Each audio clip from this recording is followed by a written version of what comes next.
Shadiversity.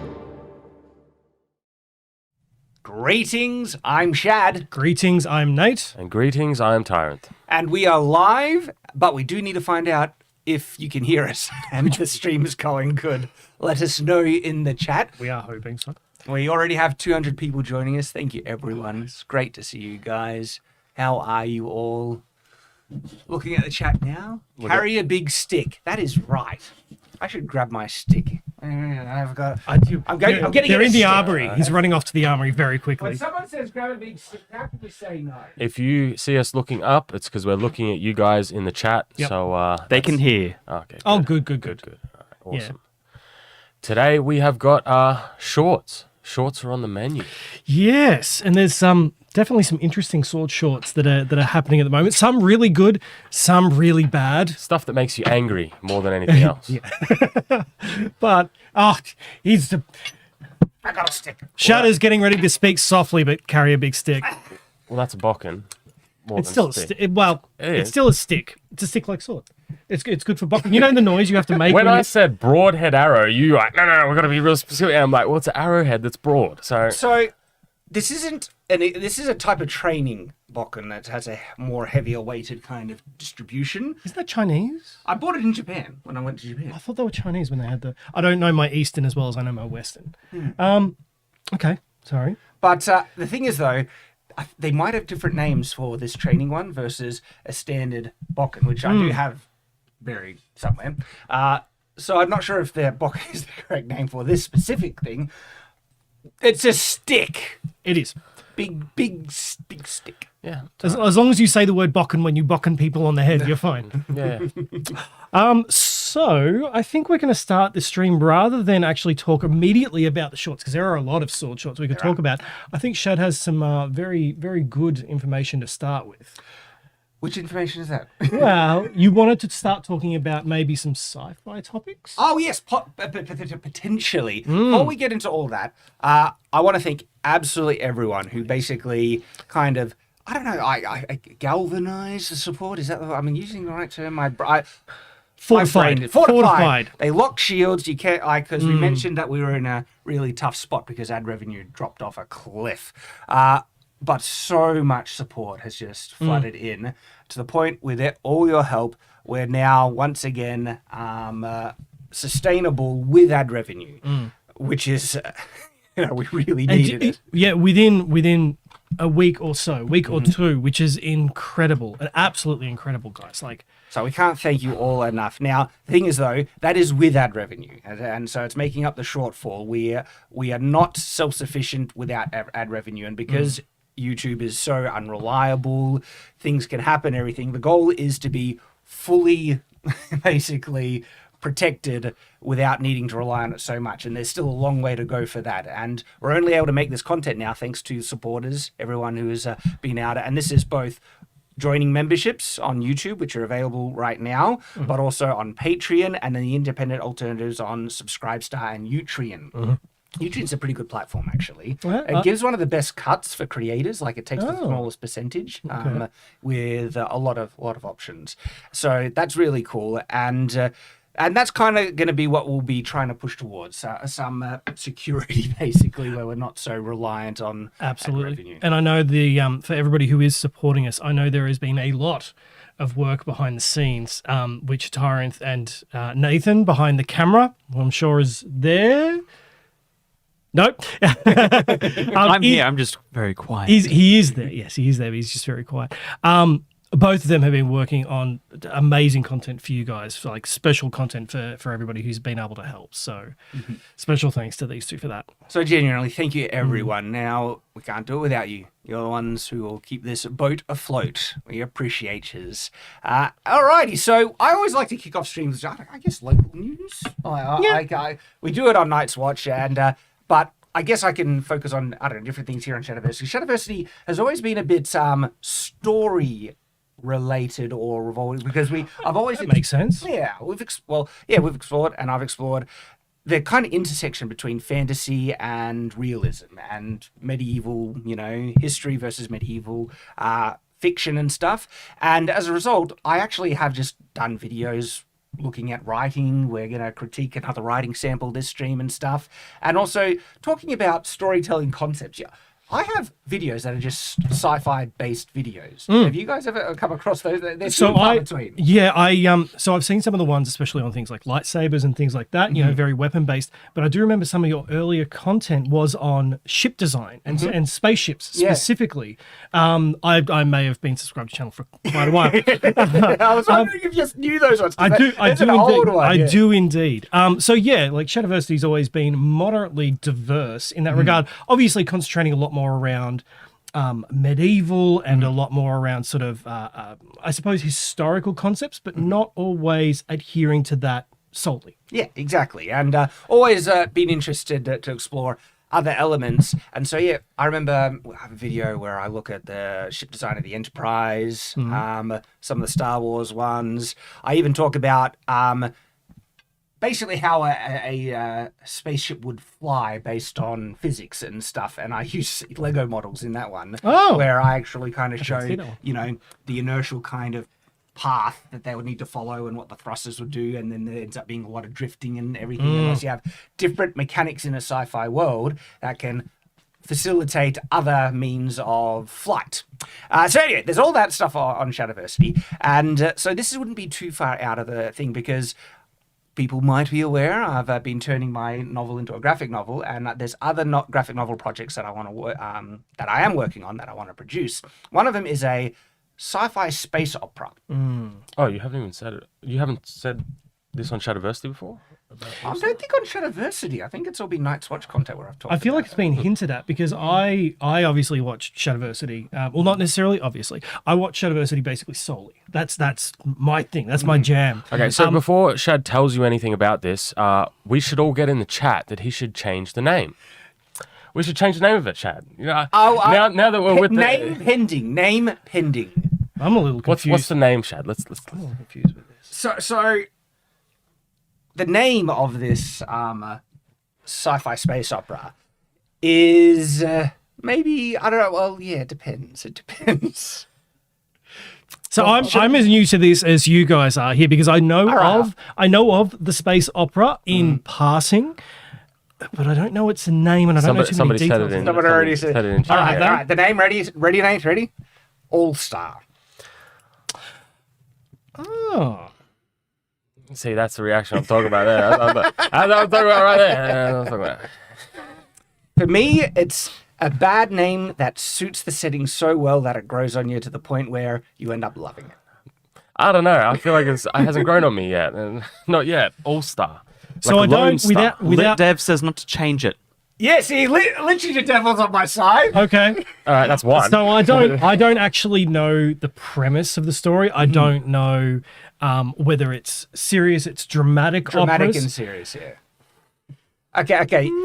It is so tied in with the world building, it's important. Okay. So the whole premise of this space opera is a kind of tribute to good Star Wars, classic Star Wars that we love, you know, the original trilogy, where a lot of the world buildings are kind of nods to classic Star Wars, but also wanting to make something that could be as enjoyable as Star Wars, building on the same world building elements. Because one of the interesting things about Star Wars is that it's a sci-fi with a magic system. Yes. It has a magic system ingrained into it. For me, there's always been some little flaws with the world building, and so because I look at Tyrant is already just like, what did you say? Yeah, sir? keep a lightsaber over there. They be fighting words. It's because I already know some of the world building you've done for your own, and I love it how you just.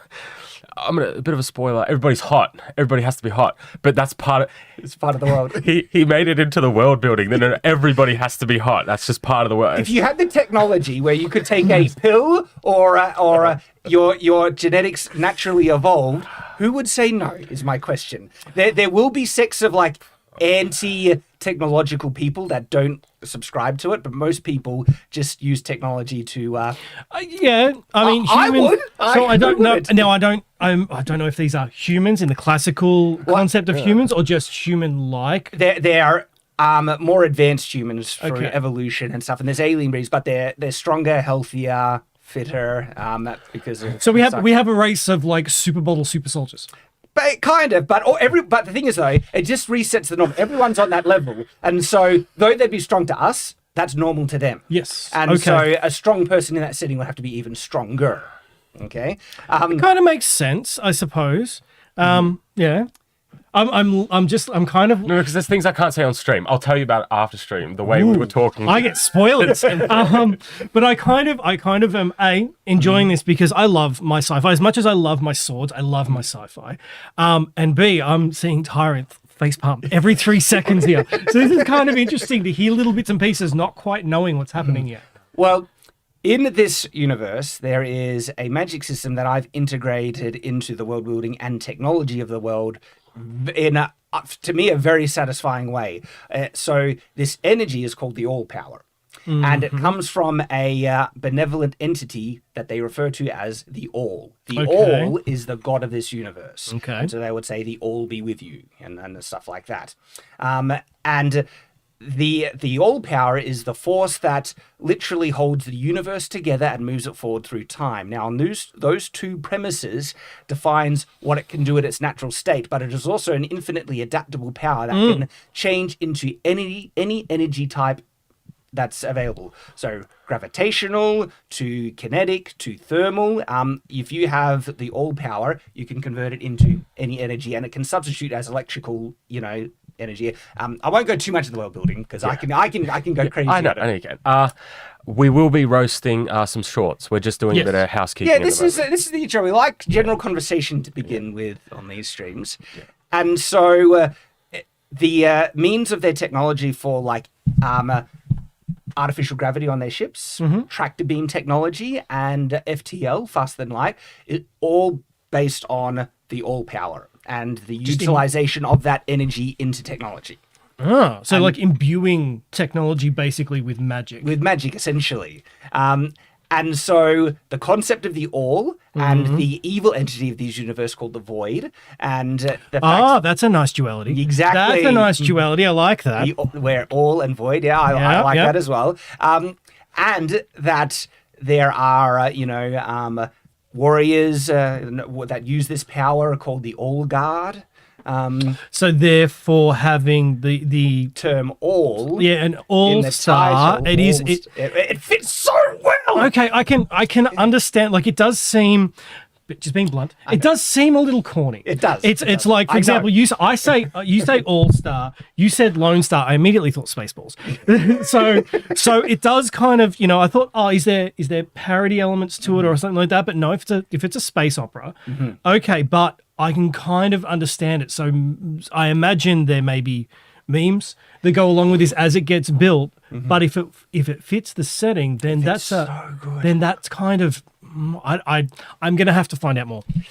So people are trying to push alternative titles like Omnistar because the utilization of the All Power and technology is called Omnitech. All tech. And so it's like all tech.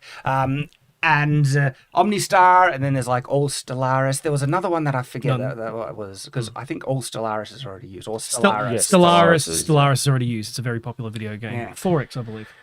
Come on, guys. The poll is up. You can vote no now. Yes now. Or what's the poll? Hang on, we have a poll. Change the name, yes or no. Well, you can vote yes. I want yes. Oh. No, is this something that Shadow's necessarily going to adhere to? Not at all. But I will take it as important feedback. Okay. Because if they all say yes, then I'll be like, okay. down.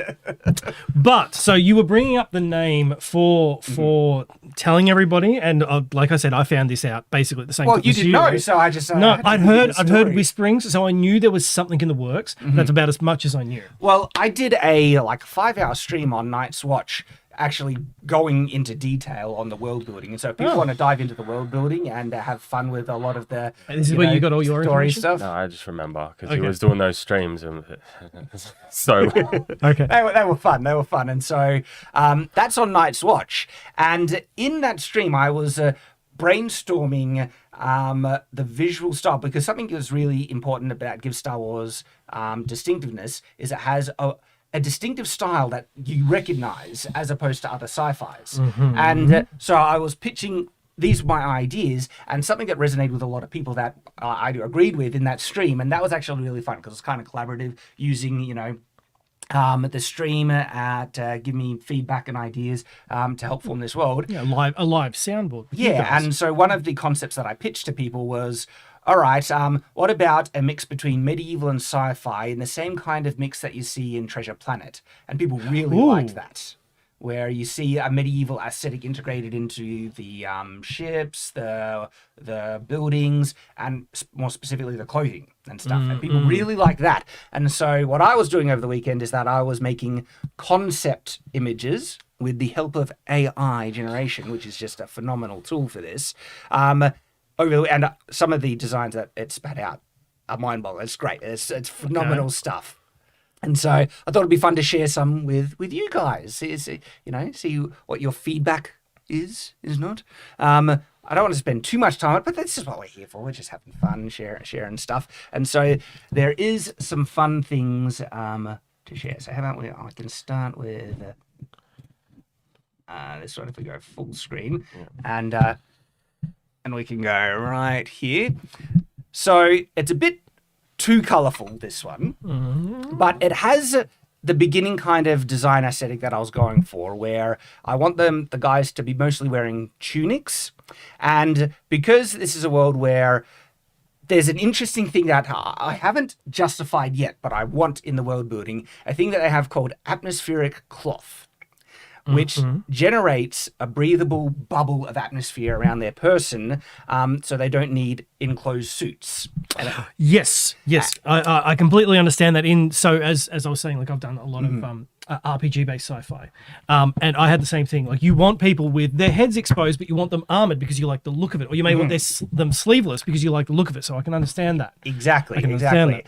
And so that something that's going to be a consistent element in the design will be free cloth that has a lot of surface area, and it's going to be a mix between most of the time it's going to be waist capes, so like a bit of cloth that is hanging off the waist but actually has a functional utility in that it needs surface area to produce this atmospheric bubble, and it also is climate control, so temperature, and so you don't need to rug up all the time. And because people are fit and they like to show their form, like guys usually go sleeveless, is the concept. And I'll show you the women in a second.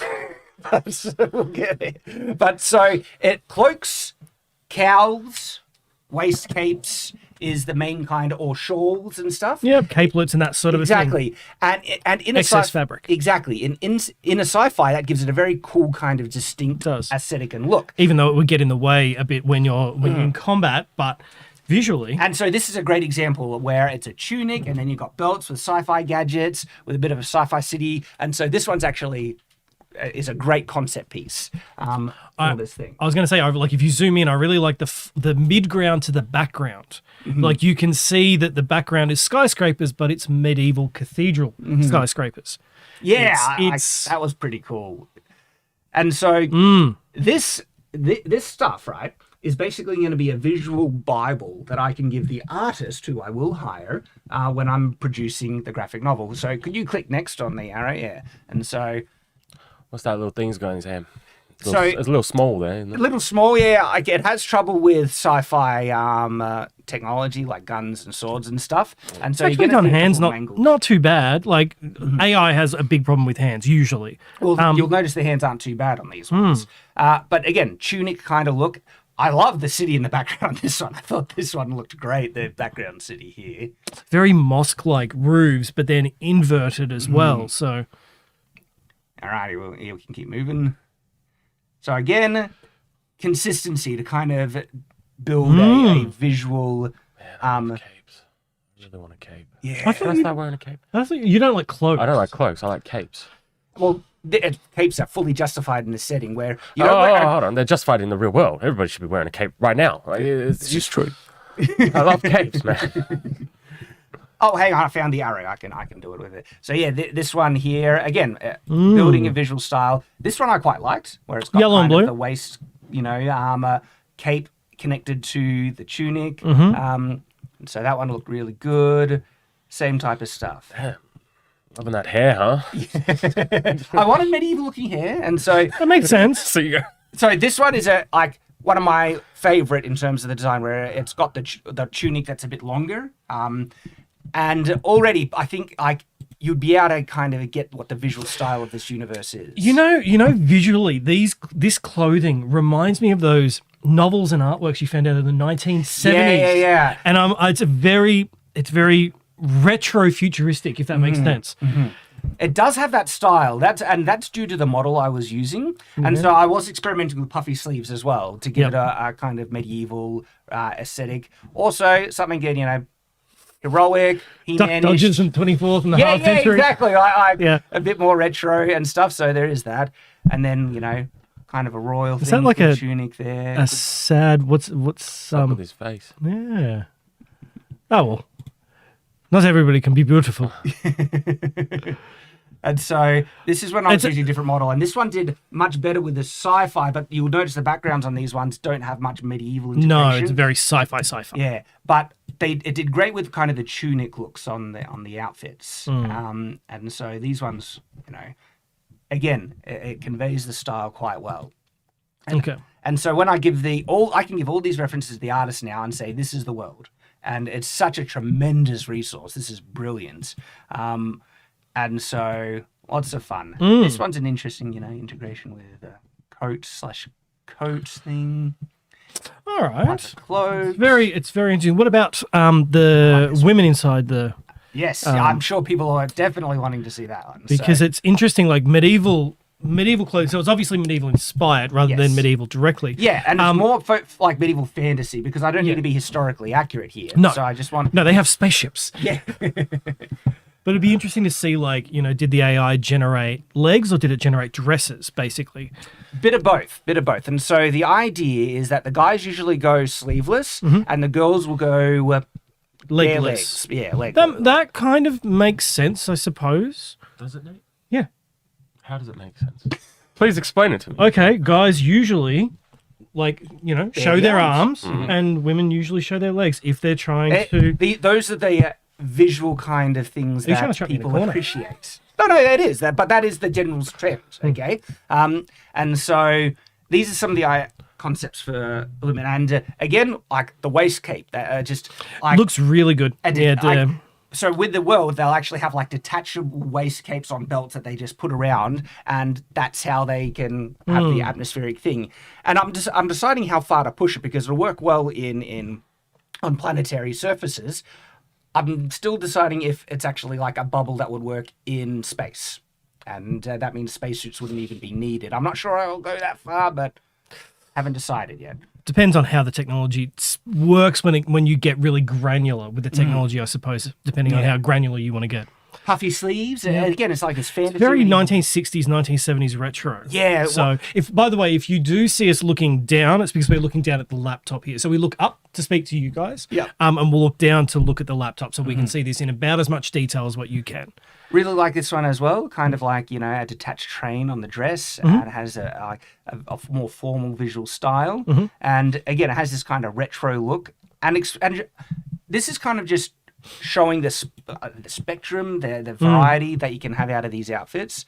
And some, like this, I'll get to one where the model started to be really creative with the fashion element that it was adding in. Some are far more sexy than others, and it's kind of looking like it's getting combinations of medieval inspired clothing, mixing it with sort of swimwear and catwalk wear, almost. Or a sports leotard. Like this one is interesting where it's like a leather kind of, and so leather sports leotard. Leather sports that wouldn't chafe at all. No. So, but then look at how formal this one has with some of the outfit, integrations and things, and so it can be really creative. I'll get to the other model. You're giggling. Oh, it's because it's part of the world building. That's why. That's why they're all so attractive, Nate. Because it's part of the world building. Shadow's made sure it's part of the world building. I don't mind if you don't explain these things. I find it more satisfying when there is an in-world explanation for stuff. Why is everybody so beautiful? And so I like this one because of the waist cape, where it shows a very distinct, that's the kind of thing that a lot of people would be wearing, or just cloaks and stuff.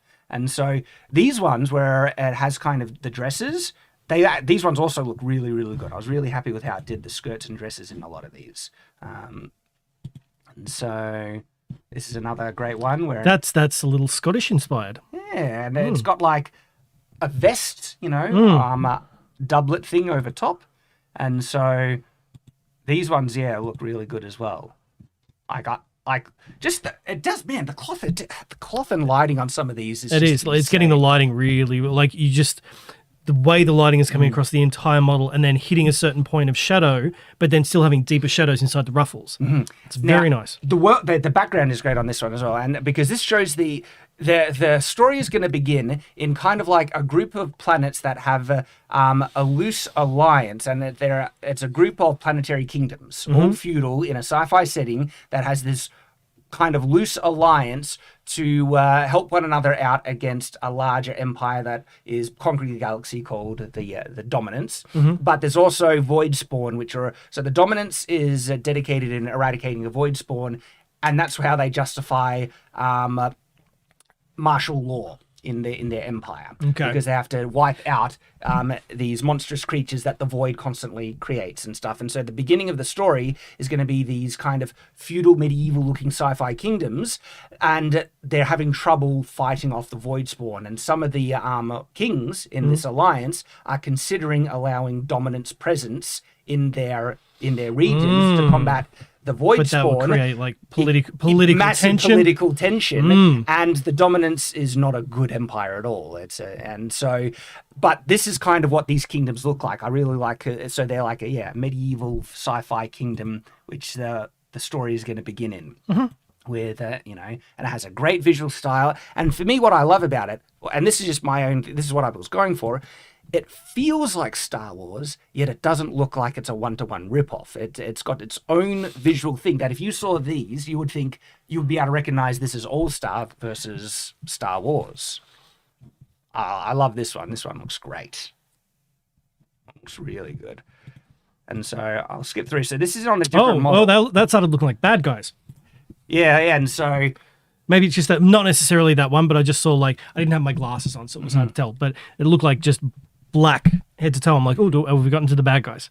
That's this one. This one, yeah. And so That's a little Neo Tokyo sort of. it still looks it looks great, but it's got just again. And so this one is with a different model, and so it has more sci-fi backgrounds, but what it does with some of the fashion is really inventive and creative with some of these. And so this is when I was going with puffy sleeves, trying to do different materials, beige color, different integrations, and it likes to make them sexy. Let's just say that. So It likes to.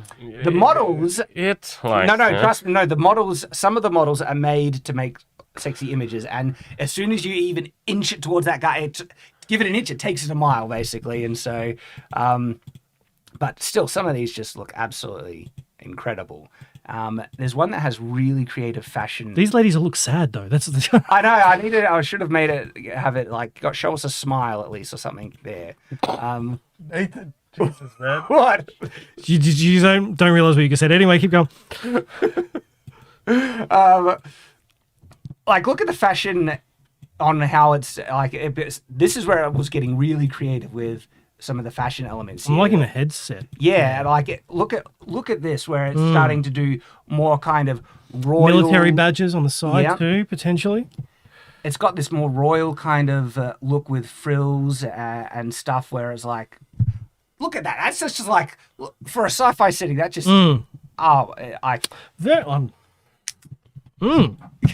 It's interesting. It's very it's great. I like this one because For the first time you're hearing it. Yeah, sure. Oh, okay. that sci-fi mixed with medieval. Look at this, where the style. Because I'm happy to go outside of the medieval era for the fashion, and so it's actually pulling from different kind of periods, a bit more later Renaissance and even early is it Regency period where you get real big frills and stuff. It's a blend of so many different periods. Yeah. And some that don't even exist. Like there's some that you can see where it's like, oh, we know that's from Hollywood. Like we know that's Hollywood's take on medieval cloth and medieval sort of wear, But- like vinyl, for example. But with this, I'm happy to do that because it's sci-fi, space opera, fantasy, and so the train on this dress is great, like frills and going, and so that one, great design, and it shows the difference where this one is more fashion. Will be fashion-based atmospheric cloth, still filling a functional purpose, but there'd be more utilitarian designs versus, the high fashion. So this would be like the nobility in the kingdom, kind of like, this would be a lot of the fashion that you would find. And then there's more practical as well. And so this is where it has, so kind of more practical, straightforward outfits. Yeah, that's very much more practical. Like you could fight in that a lot easier than you could fight in some of the other ones because there's not a piece of cloth hanging randomly around. So this one I really like as well, where it's integrated into the dress. It would be easy to move in, but it has a really cool medieval look to it. Medieval sci-fi. And so, this is the visual style for All Star. What was the results of that poll, Nathan? 51% for keeping the name. Yes! Definitive! That's not Definitive. That's That's not real market research. Flawless victory! I'm taking it. It was very split. Yes, I noticed it was split. But maybe it'll grow on you guys. Just let maybe not. All right. This one I love as well, where it has kind of a longer split dress. It's very kind of Game of Thrones Khaleesi look for almost. I don't know if it was drawing from that, but Looks like Elder Scrolls Online to me. Elder Scrolls Online a bit. Yeah. That other one. All right, should we start looking at some shorts? We should. Well, Chad has to. Yes, you've done a lot, Chad. there's a lot. What we get? All right, hang on. There's one that has a really impressive bit of fashion that I thought was pretty cool to show. It was this one. Like, look at the fashion integration this one has done. Oh, yeah. With different colors on different colours, sections. It's got the thing, and I know there's something that will be drawing people's attention Yes, more fashion. than others. Fashion. But no, the cross The lacing- laces, the lacing? the puffy sleeves, the collar, the belt, Yeah. this and the background. This one was just It's very like with the Fashion, tight yeah. sleeves. yeah. And it did, and then of course it certainly made it sexy. But that one I just like That was just a byproduct. that was just a byproduct of the thing. But all right, so and then one of the other ones that there's ones that integrate the shawl. I'm getting through a flicker. I'm very much getting like sometimes a feel of like Zelda and Link. Yeah. So this one is like the atmospheric cloth, more fashionable, where they're wearing it more as a shawl. But also tunic integration. This one is a great example as well. And so, there's lots of few. references. Lots of fashion. Lots of fashion going on here. Fashion.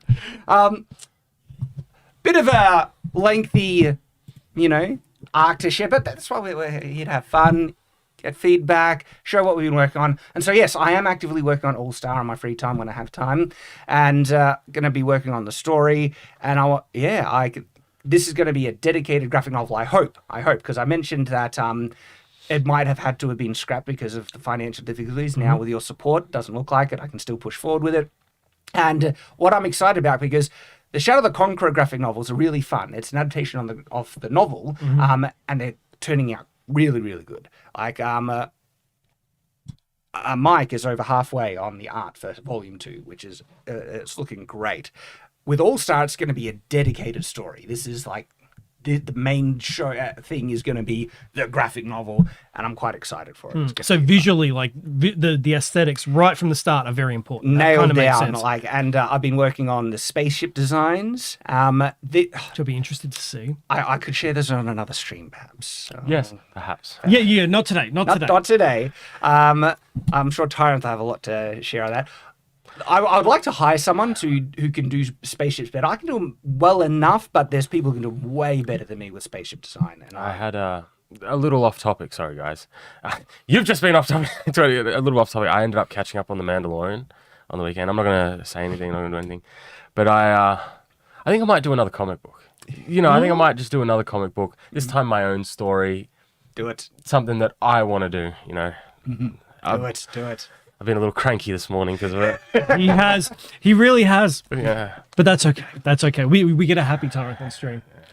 All right, so we'll jump into some shorts. Two Yes. shorts. So Preamble, because if anything, people should be aware for Shadiversity, we ramble and we talk, and Yes. Livestream is a place to do this. Shad rambles.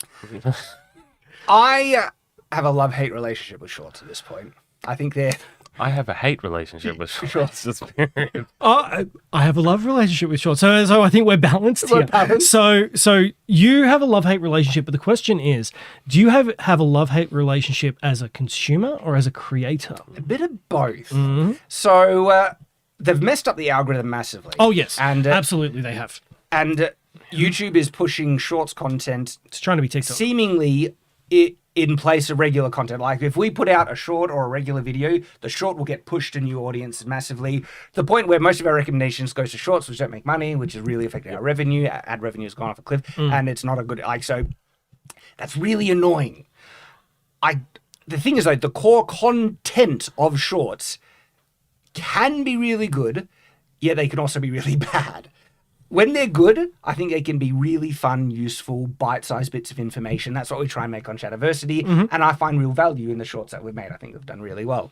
Yet at the same time, they're so low attention content that I'm not sure is beneficial for people's kind of media consumption. No. They're not beneficial for you in general because I hate shorts. I hate TikToks. I hate these things. However, that doesn't mean I haven't given them a go.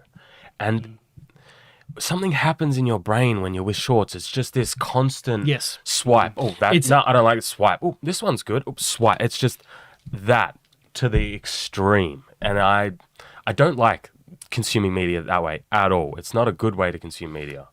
It's been such a reverse on the audience that Shadiversity has grown, because Shadiversity has cultivated an audience that loves long form content. Not even YouTube pushed it themselves. They wanted minutes past like 10 minutes to be able to put multiple ads in, which you need to survive. And then they went, this screwed over animators at the time. Yes. And now we're at a point where like, oh, well, maybe a minute content will work. And it's like, well, we're Yeah, not gonna pay you they did anything. completely flip. And I have to admit, like I love my shorts, but in the same instance, I'll find myself going, well, I'm going to jump on YouTube to watch this, right? Whatever that happens to be. It might be sci-fi, it might be medieval, it might be swords. And I get caught in that, just like everyone else. You get caught in the scroll. So I say love, but it is sort of a love, hate, love, I suppose. But you do get caught in the scroll. And by the end of it, I'm like, why am I watching this person do this admittedly hilarious thing? And the 73 things that I was watching before that are pretty much the same, junk content. So there can be some really interesting things in there. Like we've got on screen at the moment, we've got some junk content on screen, and it's sword-based junk content, but I believe there's value in it. I believe YouTube's pushed it too much. So, with the promotion and rise of shorts on the platform, have also brought the rise of YouTube channels that their primary content are shorts content. And because YouTube is biasing shorts so much, they have grown not only really, really lots in terms of subscribers, their shorts have gotten a lot of exposure. And there's been information abounding on YouTube relating to swords through shorts that is good. can be both good, but also there can be bad information as well. Well, I say it's good because it at least starts the ball rolling. Everybody thinks medieval swords are heavy and cumbersome and you can't use them, and the katana is the best sword ever. It is. It's the best sword ever. It's the greatest sword ever. But no, not on camera at least. But everybody kind of starts thinking that way. Like with the exception of a bokken, one of the first swords I actually had was a katana. Well, the ninjato, like a straight katana. I thought it was the best thing ever, right up until I learned about swords and then realized that I was wrong. So wasn't your first sword a katana as well? I'm trying to. Well, technically, it was a scimitar that I still have. Have you seen that old junky scimitar that is rust on Is that? the one that's about that long? I think so. Yeah, I've seen that. Yeah. That was technically my first sword. Technically. Okay, yeah. Well, yeah. So I'm not a weeb, guys. Yeah, I I know suppose I can't count the plastic swords I had as a kid. One of my earliest ones was a really crappy katana, which I still have. It's the red one. You know that red. Yeah. crap I do piece know of the crap. red one. I do know the red one. But Stainless steel wall hanger piece of crap. But you are right. Like there's some creators that obviously they jump on TikTok and they jump on Instagram for the reels, and they make the same content over these platforms and make a living out of it, or at least try to start making a living out of it. So YouTube, in that instance, is really great for them. But it's also opened up the platform for other people, like we will get to, who are just pushing misconceptions for the sake of doing shorts for short's sake, and they're pushing misconceptions. Yeah, and so these short, so the channels that make short content, I almost just call them short channels. Yeah. They're an interesting thing because their audience is founded on shorts, and they seem to really struggle just getting the most regular type of views on a single video. And to me, this is YouTube doing them a disservice, where it shows how broken the short system is, where if they have like sometimes nearly 1 million subscribers, yet they can barely crack 1,000 views on a regular video, something is broken for me, as I like it. But it's most likely YouTube being broken. rather than the exactly. creator. Yeah, and you do get, like, I can think of a couple of, I don't know if we want to start naming examples, but I can think of some people who do really good shorts, and when you go over to their long form, they're not changing anything up. Like, they've got the same energy level, and they're really just going at it for the whole thing. And it's only like 1,000 views. I think there's a break in not only the algorithm and how YouTube promotes content, but also it seems to indicate there's a break in audience type as well. Which is why, I don't know, like Shadiversity is in this week because the channel was built up on long form content. People still love that. Yet our shorts can do really well, but that's YouTube just pushing them like crazy. We also do pretty high quality shorts. We actually do. Yeah. It's not really a good time investment, let's be honest. But compared to other creators of the same size, we do high quality stuff. I think they look really good. Yeah. And we usually, like a lot of the ones that you would do, like we would do more trailer types for videos upcoming, but a lot of the ones where you would do your sword misconception stuff, there's so Jam-packed information. So much information packed in that we actually have to Cut some things down. I could get their glasses on and be very scientific in the construction to get the information. Shad likes to talk, so fitting that into a 59 seconds. We don't know if you've noticed this. I'm giving away a little bit behind the scenes here. We don't know if you've noticed this, but we may have sped it up 110% sometimes just to make sure it fits. Maybe 115 on some occasions, then lowered the pitch so it sounds the same, but we just needed you to talk faster. People don't pick up on it because sometimes I can talk really fast like this anyway, and so people just That's true. But we can actually start on some of these. Let's share some Okay. shorts. So There's a random selection, some good and not so good ones. So let's start with the not good one, shall we? Okay. All right. So Yep. what I'm gonna do is YouTube Shorts has this thing where as soon as you click the tab, it starts. So we've had to pause a lot of these videos half a second in. So I'm just gonna refresh basically every time to make sure that we can get this working. So there's this one here. Why can't I have a double-sided katana? Oh wait, I can, and it's actually. Concern immediately. Not necessarily concern, just topical thing. So a couple of years ago, maybe even now, 3, it could be 4 years, I forget when, but I made a video on the double-sided sword. Double-ended sword, right? Did really well, actually. That one has over 1 million, it could be 2 million views. So, and it even got like the author of the Aragon series, Polini, is that someone? Mark, the author of Aragon. Okay. Yeah. I'm Anyway, gonna nod and agree here. he gave me a shout out. He shared it on Twitter. And so it's funny.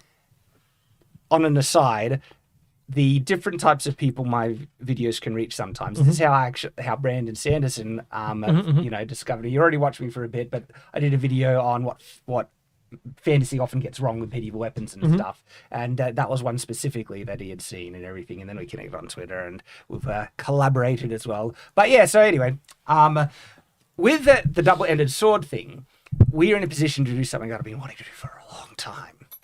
Test it. Okay, so we can absolutely test a double-ended sword.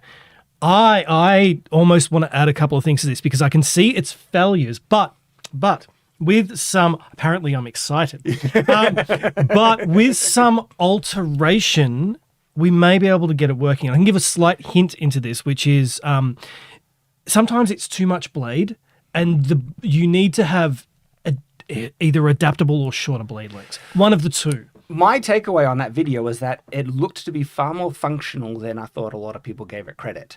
But I wasn't in a position to be able to test it. And I said, you people go to HEMA Club and stuff. But now that we have a crew, we can do a dedicated video. We can test So this. you want to test a double-ended sword? Double-ended sword. Okay. They're talking about double-edged, I think. No, this is double-ended, I think. Is it? Yeah. Let's find out. Pretty simple. Just remove the handle from the 2 blades, ransack my bucket of bolts, and screw these bad boys Yeah, together. so they may have said double-edged. They meant double-ended. Okay. Oh, that looks like a Thanos blade. It Just does. spin, It does. spin. It does. It does. This is almost giving me an aneurysm because, like, if you're gonna do a double-ended sword, you don't want to have single-edged double-ended Yeah, I swords. was about to say But, that, no, stop it, stop.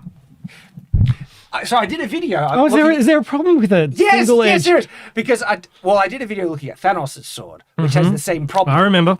And Unless you can do spinny wrists, like you're a Align- Necron. or something. yeah, aligning the edges is such an annoying. You always end up hitting with the back edge if they're single edges on it. So no, stop.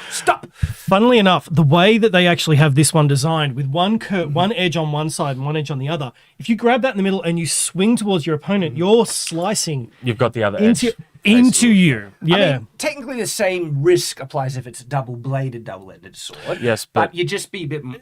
Yeah, but with a curve, like there is a chance of that curvature going. I don't know. I feel like having it as a batleth would at least be a little bit better. So that all the blades are on one side, but I can see. So this is. Do we talk about the creator themselves, or we just talk about the shorts? Where do we want to go with this? Well, we because could. there's a few from here. Oh, Yeah, yeah. yes, there are Yes. a few from this particular channel. I mean, as soon as I try shorts for my first time, it's like I get this. I go, oh, okay. Yeah, and then you watch it, and then the gears start ticking, and the aneurysms start popping. So do we want to start talking about the creators as well? Not necessarily. Maybe if they come up a lot, like Okay. Mini Katana comes up a lot. Okay, well, let's just directly critique this video, which it's a short. It's pretty much Now, the thing is, critiqued. if it's look, I know that they're not trying to push this as a functional thing. It's just for Oh fun. no, it is. Yeah, This one is. Yeah. And this is This- for lighthearted This fun. one is. This one is Oh yeah. Yes. Yeah. You just wait. We're gonna get to some brain. I should have the blades like this or like this. And also, So, all right, what do you think? If you were gonna go with single edged, together. which alignment would you go? I'd have both Reverse edges. facing or both facing? Both Both facing facing, one way. yeah. I would go both facing. Yeah. Because that was my takeaway with the Thanos one, where if you go strike, you can keep those edges mostly aligned. Yeah. Because when it was reversed on the back end hits, you're always hitting with the Back edge. Yep. No. Let's. Okay. Okay. That one's done. Let's look at the next one. So we This have. is another one from you. From the These ones are Shad's ones he sent us. I just the ones that I got here was just me picking some of the first ones that come up. You type in sword on YouTube, and some of these ones appear. You do. I can give some credit to this. So there's 1 point of credit I'll give to this YouTube short, but I'll wait until everybody said their thing, and then it's a media thing that I Do we actually want to approve. refresh it so it starts again? Oh yes. Because otherwise we're going to get them halfway through saying do not. I haven't actually seen these first couple ones. There's a couple ones that I put in here, but I haven't seen these first few ones. So I don't know what's happening. Okay. Reaction from Tyrant. Do not touch a katana until you watch this video. Okay, I have watched a video. Can I touch a katana? So I don't know. No, I have actually seen this one. To me, it's a small thing, but I'll be like, who are you to tell me not to tell? Like this is a very presumptuous statement. What and it sets up. You better be sharing something, oh boy, significant to justify such a. So they do. I believe it's this one. They do talk about a safety element with this, or it might be another one. They talk about a safety element with holding. I should grab a katana because it depends on which katana. Because we'll see. But, He's gone again. We need sticks. We need swords. We need stones and broken bones, perhaps. okay. We have them on hand ready. So do not touch it. Hang on, where's the katana? Where's the touchy? Where's the katana? Touchy's still in the thing. Oh, These are both. they're both katanas. Can we Okay. continue with the short? Because I don't can. know what's happening. Yeah, Tyrant is just completely. But don't touch it. So, like again, Unless, of course, you want to lose all of your fingers. Oh, yeah, okay. This is the #1 injury when it comes to wielding katanas. number one injury source. I'll be like, Okay, so yes, I can. Yeah, Is this going to be about where you put your fingers on the blade? Okay. yeah. Let's Kind play of- it out. well, Let's play before it he out. goes, like, I have used swords nearly my whole life, and I've been around sword culture my whole life. Okay, and if I was to work off my own anecdotal experience, I've never come across a single person that injured themselves in the way that they describe it in this short. I'm sure it happens, but The number one injury. I think there's some validity. Maybe not number one. Feels- Like I feel like sources would be nice, but it feels there's validity to it. hyperbole, bit over the top. All right, so I want to watch this. Okay. And no, it's not slicing problems. It's holding the katana wrong. This is dangerous. So, to make sure you are able to open doors or search online for Japanese swords, be sure to hold your katana correctly, with your hand on the sheath and your thumb holding the tsuba. I can see the validity behind this. It is a safety thing. I don't know if it's the number one injury with It katanas. depends on the type of katana. Is this the whole short? Is there any more?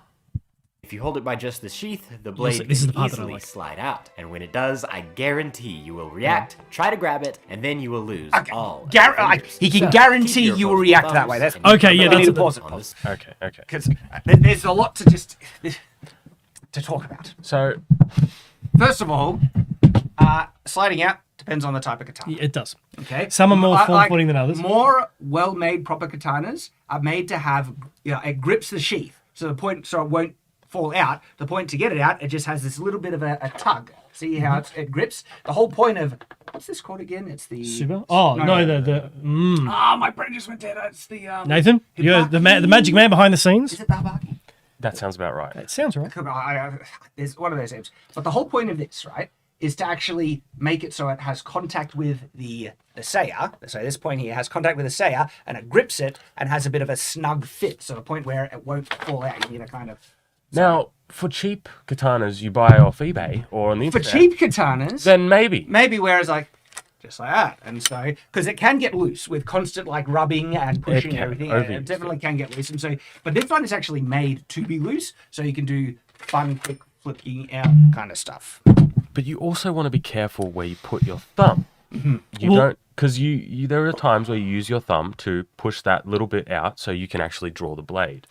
Yeah. Now there is To some me- technique. No, but there is actually some technique to Yes, that. So yes. when you're holding the katana by your side, we'll each need a katana for this. All right, I'll get more katanas. Okay. But I have seen techniques where they say that when you're holding the katana, you actually hold the tsuba. Yes, but you and don't then- hold it. You don't hold it like this because when you push it out, your finger I don't Is know if- immediately there. So I on the have seen it blade. where it's like hold it off to the side slightly. Yes. But you do actually hold onto it and use that to trigger that initial push. Now they didn't say this at all in the video. They just said hold on to it. They didn't say where, which can also be. How do I get the loosey interesting. goosey one? You wanted it. Yeah, that's true. This one grips as well. Yeah. It's like, there we go. So this That one one's doesn't been have as used good a lot. But I do have to give it to them in regards of the safety, like caution around the safety, reaction of people who just react without thinking.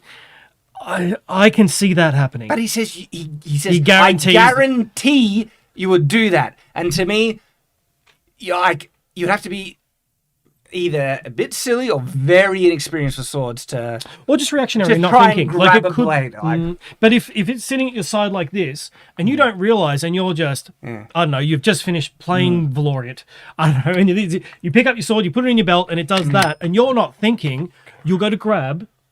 I've collected my thoughts. Oh. I'm okay with this one. And the reason why I'm okay with this one is because what this channel is and the people that are buying these cheap katanas points. are probably the people who've never used them, who put them on the wall and they do like hold them upside down and they are going to fall out. Well, my other kind of issue with this video is rarely do people wear it so it'll fall out so easily. Like they just know, like, if it goes upside down, things generally fall out. So they don't wear katanas on it. They always, people instinctively know when you're wearing it, you angle it up so it sticks in there. And I have not seen in my entire life, I've never seen it happen naturally where it just falls out. I'm because just you've trying got to think paint. of like if it's someone who's never used one before and they buy it because they like anime. Yeah, and but then, they still understand gravity, don't they? I How actually often does it happen? I actually think that there would be people who do this I'm as a sure- martial art and would still make that mistake because it's a reactionary thing for people to catch. Okay. I still think it would happen, but that's not the thing I actually want to give credit for. As much as I like safety, anybody who knows me knows like I really concentrate on safety. What I want to give credit for is this little thing where Be smart to tell your friends. Do not touch a That- katana until you watch this. I think that's cute. It loops almost perfectly. I think that's cute. Okay, yeah. It's nothing to do with swords, tell but your it's just. friends, do not touch a katana till you watch this video. It's like, Well, no. We'll tell your friends as the end, and do not touch it. Like it's smooth. It's very. okay. All right, it's not sword related, but it's very smooth. What's your understanding of the thumb flicking out? That you don't do it with your thumb right along the edge of the blade. yeah. So you would do it slightly off to the side. So if I was holding it right hand, which I wouldn't, I'd normally be holding it left, but for ease, instead of being here, you It's would off be to that, here, yeah. so that when you go to give it that initial push, that draw, that edge is not near your thumb. Because if you push here and there's nothing left, the thumb comes down onto the blade. To me, I feel it's mostly pointless and unneeded. I don't. Because when you have so this one is actually a nice edge. really tight one. This one's quite tight. If I want to do a draw cut with this, this initial pull requires a bit of effort, and it's probably going to throw off my. It's something that I have to worry about. As soon as I do this, I'm ready to go. I'm just ready to go. The Just blade's out. loosen it in the sheath. Yeah, that's all it is. Do you need to do it with the thumb to loosen it? This one is really tight. It is. Because my thing is, right, if your hand is already here, you're going to be holding it close. And so if your hand is here already, you're not going to be pulling the sheath with it, okay? And especially if you have both hands on it, there's no practical reason to need it because you can just pull it out with his hand. You don't need your thumb. Your hand's right there. Just pull it open, loosen it, get ready.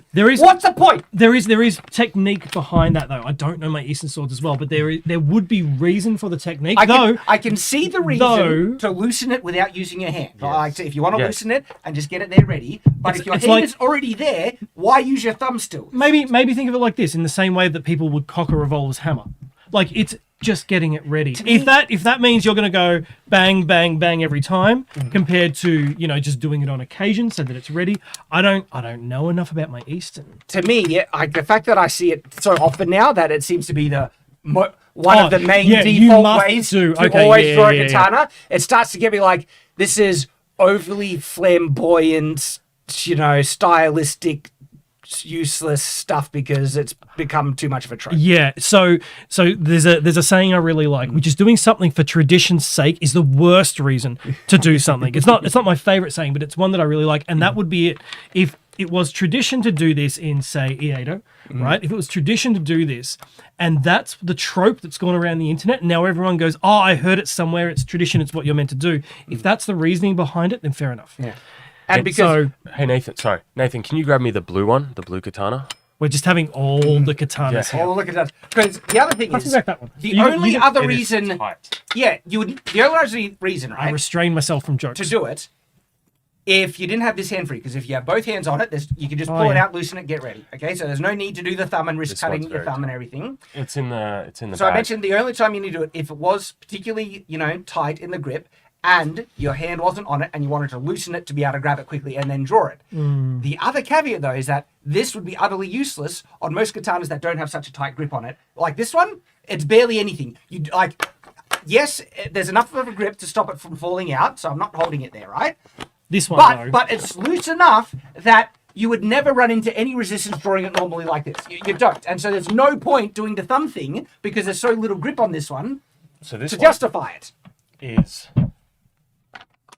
very loose. And it's a nice katana too. It's a this- very, very nice katana. This is a very nice katana. We have something very special planned for it, but that's besides the point. On this one, it's just super loose. So you no would point want- to no- ever need to do the thumb thing. Well, kind of. There's no point to ever need to do the thumb thing that way, but holding on, Holding it in, yeah, just- so 'Cause that if I so that turn it this upside doesn't. down, it will fall. Yeah, Yeah. and then you would catch it. So you're holding onto it, kind of like they were How saying. often would you turn it upside down? Like if it's, again, I've used swords my whole life, katanas and regular swords. You put them in the sheath, like on your belt, in your whatever sash, to the point where you would usually never tip it upside down. And there's no, when you bend down, sure, put your thumb there just in case. But for normal walking around, to say you always have to keep your hand on the thing to hold it in, it's like it's gravity. Usually, I would want to keep my hand on my sword anyway to stop it from stop, moving like, around. yeah, And if I'm going to do that, I might as well just keep it on the super. I might as well. Would you insist people do it? No. Do it how you want. Do it. Good, I good, don't care. I'm just saying, I have found it useful, especially when you're doing a draw cut. Because with a draw cut, you have to sort of go from this position to this position to an actual cut. I love it how for like a 30-second I video, know, we have gone into a 5-10 minute I argument. knew, this is why this would be fun. I knew because we could just. Oh, yeah. They're springboards for conversation. They absolutely are. Again, what? Nate. Hey, huge. Sorry. We have Ernie Miles, Killer for a super chat for $5 Canadian. Thank you. Hey, huge fan. How practical would it be to dual wheel swords? What did I tell you? What did I tell you? Tyrant and I were having a discussion this morning. Shad, this is news to you, so I'll tell you now. Tyrant and I were having a discussion this morning about a specific way of dual wielding swords and about some things we can bring in and about some things we can do. And his comment was, it's dumb. And I said, no, it has a very specific use. So I would love to be able to make a video on that. Shad, what do you think? Because there is, to give you some ideas, in the general sword community at the moment, as I was saying to Tyrant, there is a bit of a talk about dual wielding swords. Both in the HEMA community, it started to come up a little bit due to some shorts creators, funnily enough, as well as in the general roleplay community. It's starting to come up because there are some new D&D rules that have been released, really? I believe. So, well, at least they're coming across my shorts like they're new. So, I mean, they could be 6 months old for all I know, but there is discussion now starting to come up on it. So, I think it would be really timely for us to do a video on it. And you don't like them, and I like them. So I think this would be a great debate to have. It would. I think we need to do a video on it. Absolutely. Thank you for the super chat. Absolutely. What do you think of dual wielding swords? Dumb in warfare, really effective in dueling. Have you done? That's probably actually a really nice way of summarizing it. Yeah. That's probably a really nice way of summarizing it because there are. Sorry, against one sword or against a sword and a shield? I've done all of it. I've used two-handed swords against shields, against polearms, against anything with a shaft is a real advantage. This is one of the advantages of LARP because you get to stress test a lot of different combos, and so dual wielding is a very effective option in dueling. Dog crap in warfare, mainly because of arrows. Yes, because you don't have a shield. Yeah, I mean, if you have the armor to justify it, because people did use two-handed weapons, but in warfare. You want things that can hit very powerfully, which is why using two hands on a weapon would usually be preferable than doing weapon in weapon. Yeah. Though two weapons has a better chance of and I'm just talking a straight block, not a deflection, not a parry. Two weapons has a higher chance of doing just a stopped block versus a heavy strike compared to one. It's a good topic that I think we'll have to go to. Do we want to jump onto a couple of super chats before we continue with these? But before we do, because there was one last point I wanted to make about the whole sword drawing thing and everything like that. Again, if you have a katana that has a loose enough kind of, rest position in the saya or a scabbard or whatever, there's no resistance at all in just pulling it out regularly because you get no advantage with the thumb pushing thing.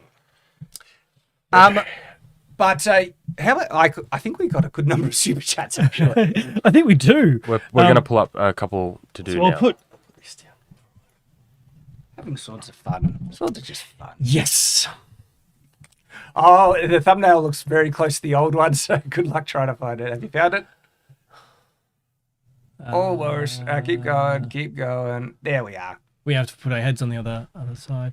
So this is from Navis Nobilite. Nathan, did you want to get Nathan to read them out? Yeah, it might get Nathan to read them out because otherwise we've got for 20 USD. Hold on, turn my headphones off. Sorry myself. Hey Shad, I own a historically accurate Makahuti made by Baltimore knife and sword. Yeah, proper wood, dimensions, hand napped obsidian, etc. I can provide detailed info if you want to know more about it. I'm on the fan Discord. Sorry, that came up last video, and I think it is the correct weapon now. It's the Aztec kind of spiked club, essentially. It's an interesting weapon. It might be worth doing a video on. Maybe people, because I don't see how I could chop off a horse head. I'm just saying that's the myth around it. Oh, okay. Okay. But thank you, sir. Thank you. Next one's from the Lonely Dragon for $1. And he donates the $1. Thank you. Thank you. Literature Devil for $5 said, "Hello, just finished Show of the Conqueror. It'd be cool to set up an interview. Could be a short collab to host on your channel or something." Awesome. Hey, Literature Devil. My main issue is time at the moment. I am so stretched thin, and when I'm not working, I'm unbelievably exhausted. I would love to do it, but it's mainly just catch me at a good moment where I'm up to it. But love you, mate. Love the support. Thank you for reading the book. Literature Devil, go check him out. He's a YouTuber. He's got a YouTube channel. He's a fun guy. He's on streams with us as well on Night's Watch. Yeah. Okay. Yeah. Next one's from Nudok Prime for £5, who said, "Would you do a reaction to the Age of Sigmar Dawnbringer Crusades miniatures, which have a Very more realistic specific. medieval feel?" There was no commas or like full stops in that, so I had to do a breath halfway through. That's the type. So yeah, it has a more realistic medieval feel. It's such a niche video. I just don't know if it'll get the needed views. That's why we have to be very selective about video content. Something on Age of Sigmar in general, maybe. There's a lot that can be discussed there. All right, we'll do 2 more and then we'll get to another short. Okay, next one's from Hail Kira for $5. "I just want to support. That is all." Thank you very much. We appreciate the support. And the last one's from Dragon Swarm for $25. Said, "Hey Shad, love your work. Thought I'd drop you $100 Australian dollars. 1,000 Australian. $1,000 Australian dollars. It's a joke because it's 25 USD, and then so that converts into Australia. Yeah. Anyway, it says, "Keep up the good work." Yeah, Our currency sucks. yeah, it does. It does. But we appreciate you, mate. Thank you. All right. So we'll jump onto a couple of these, and then Well, I wonder how much we'll dwell on the next one. Another hour for one short. Share the screen. Um, Other one. There we go. All righty. So let's that see. that's the one we watched. Yep. Yep. So we close that one down. I'll use the mouse because that will make more sense. Okay. This one's fun. Yes, Nicole Cohen is amazing. I've been watching her for a while. So I am so excited for this. Well, let's get this open. Oh, we're so excited. Oh, golly. I have a sword. I love that. Just Yes. the look in her eye. Wood-splitting sword. It's a wood-splitting Let's give it a sword. test. And hey, I just have to compliment the guns on this lady. Yes. Impressive. Nice. All of my childhood dreams have just come true. Okay. So she's done some comparisons with axes versus the wood splitting sword and a whole heap of other things. This particular video is the one that's done the rounds over the internet. But there's not really too much to say except for, can we get one of them? I'm very tempted. I looked them up. I did look them Viking up. wood splitters for those people who They're want to know. not cheap. No. They're not super expensive, but they're not cheap Yeah. either. And so... And they also, because they have to be imported through customs, I imagine. It's not like getting a normal sword through customs, which you have to imagine we're sitting down, is about this. It's a sword. Like, the weight will make it. I am so excited for this. Well, let's get this open. so it's basically just a big, Oh, we're thick, so solid excited. tang, Oh, and it's just wrapped in leather. Golly. I have... It is a massive chunk of sharpened steel, essentially. So, look, it's not a Viking sword. No. Even though they call it a Viking wood Yes. splitting sword. Whoops. And you can't rewind short. There it is. Well, let's... That's probably about as close as we're going to get. It is just one big, from what I can see, it's one solid piece of steel. The pommel, the crossguard, everything is all just one cut. I don't like that handle.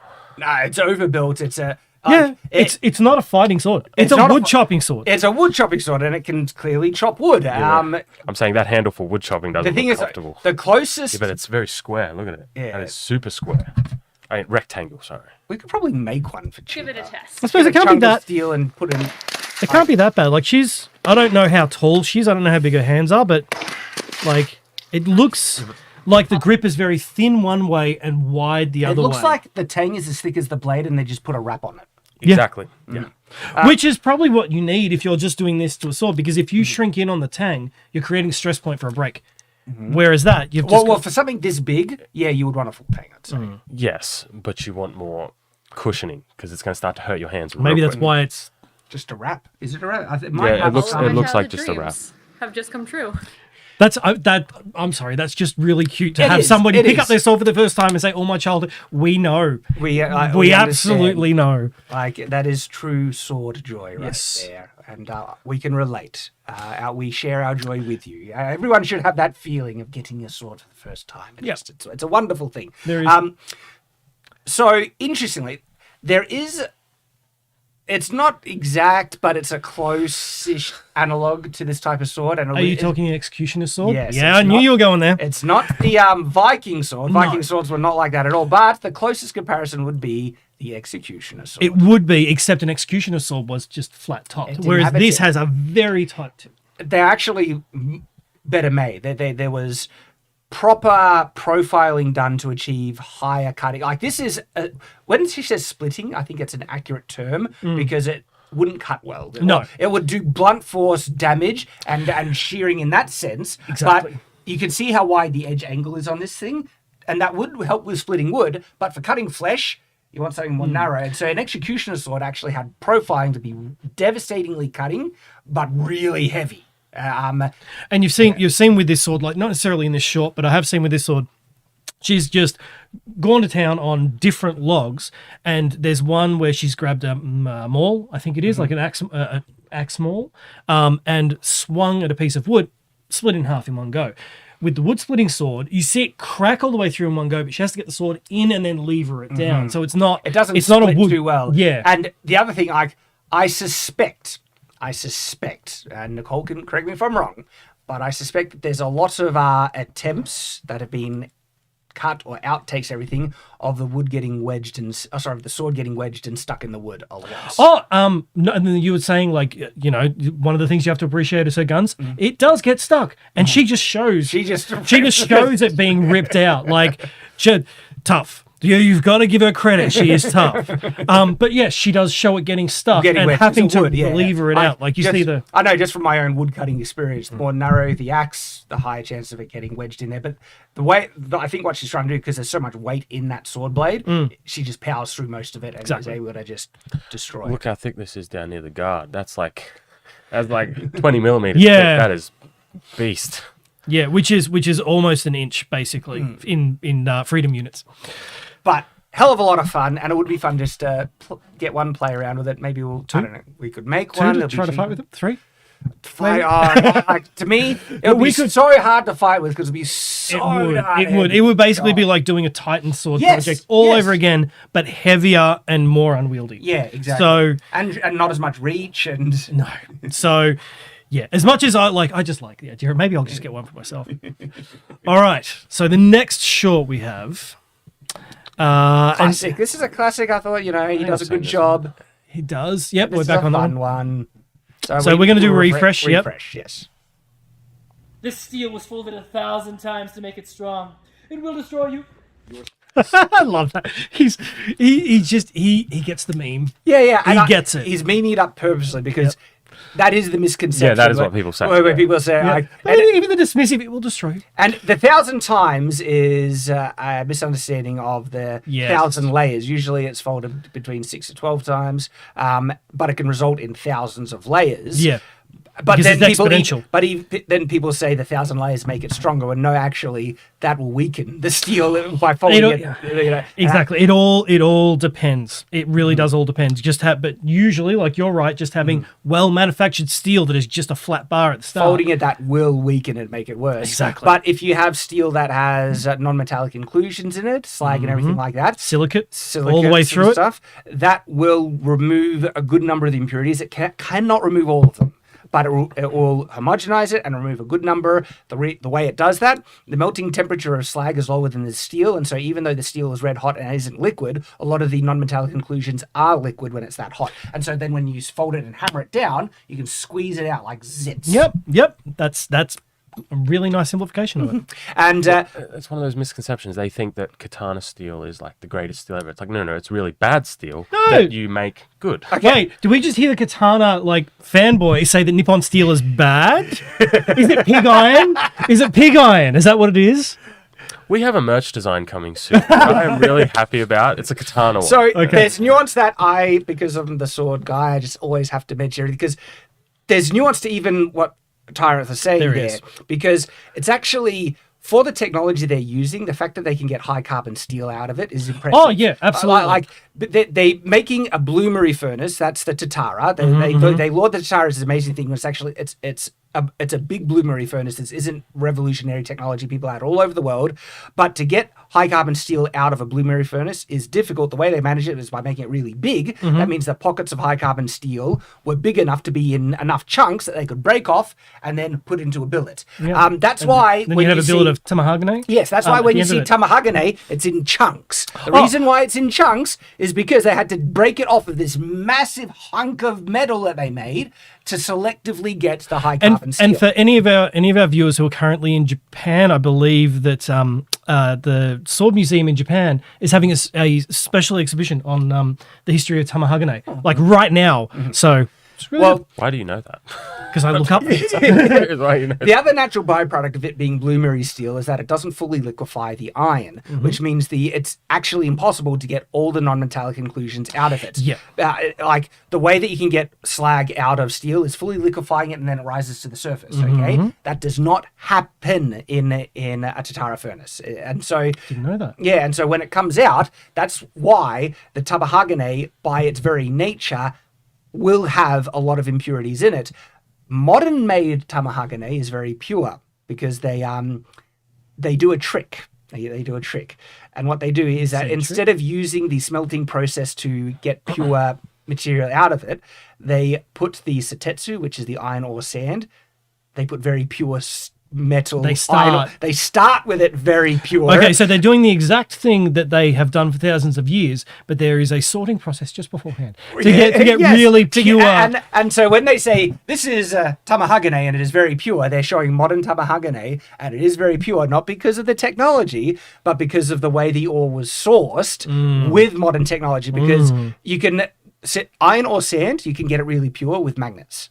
Yes. You just pull the magnet over the sand, it draws out only the iron ore, and you can get really pure iron ore sand. They didn't have that, in feudal Japan. If they found like the odd lodestone, but most people harvesting iron ore in Japan didn't do it with magnets. It was sand and had heaps of non-metallic Well, sand is inclusions. silica by nature, so with the with quartz as well in it, I believe. So yeah, And so if people ever say Setetsu is really pure, right? Just say, so how was the iron? Because the result of that is only because the iron was pure to go into. It's not the result of the technology of the Tatara. Made properly with more historically authentic ore, it's always going to have non-metallic inclusions in. That's where people say Setetsu is bad quality, okay? That explains the reasoning behind it, but on balance, it's actually very good quality in the sense that it's high carbon steel that they produced out of bloomery technology, which is difficult. It's impressive that they got that there. But then to remove those impurities, that's the whole point of folding. You need to fold it to remove impurities. If it was pure to get-go, like if, for instance, the comparison is crucible steel that late medieval times had, very pure puck of steel you could get out of those crucibles, you would not fold that, because if you fold that, you would actually decarburize it, have higher chances of putting scale into it, and add impurities in because it's already pure enough when it comes out. Shall we continue? but we were only 5 seconds in. We've only talked for 5 minutes. We're not even. We're 2 seconds. Yeah, we in. are actually. Steel was found in a bog. The longsword is the height of technology. That's actually correct. I know they're memeing it up, but Setetsu isn't found in a bog. It's usually found on beaches. Interestingly enough, bog iron is a more common European source of iron, and so it's more common for the longsword iron to be found in the bog. Notice Shad doesn't say anything about the fact of, he says, the longsword is the height of technology. Shad's like, yeah, that part's fine. That's fine. Oh, okay. Prepare yourself.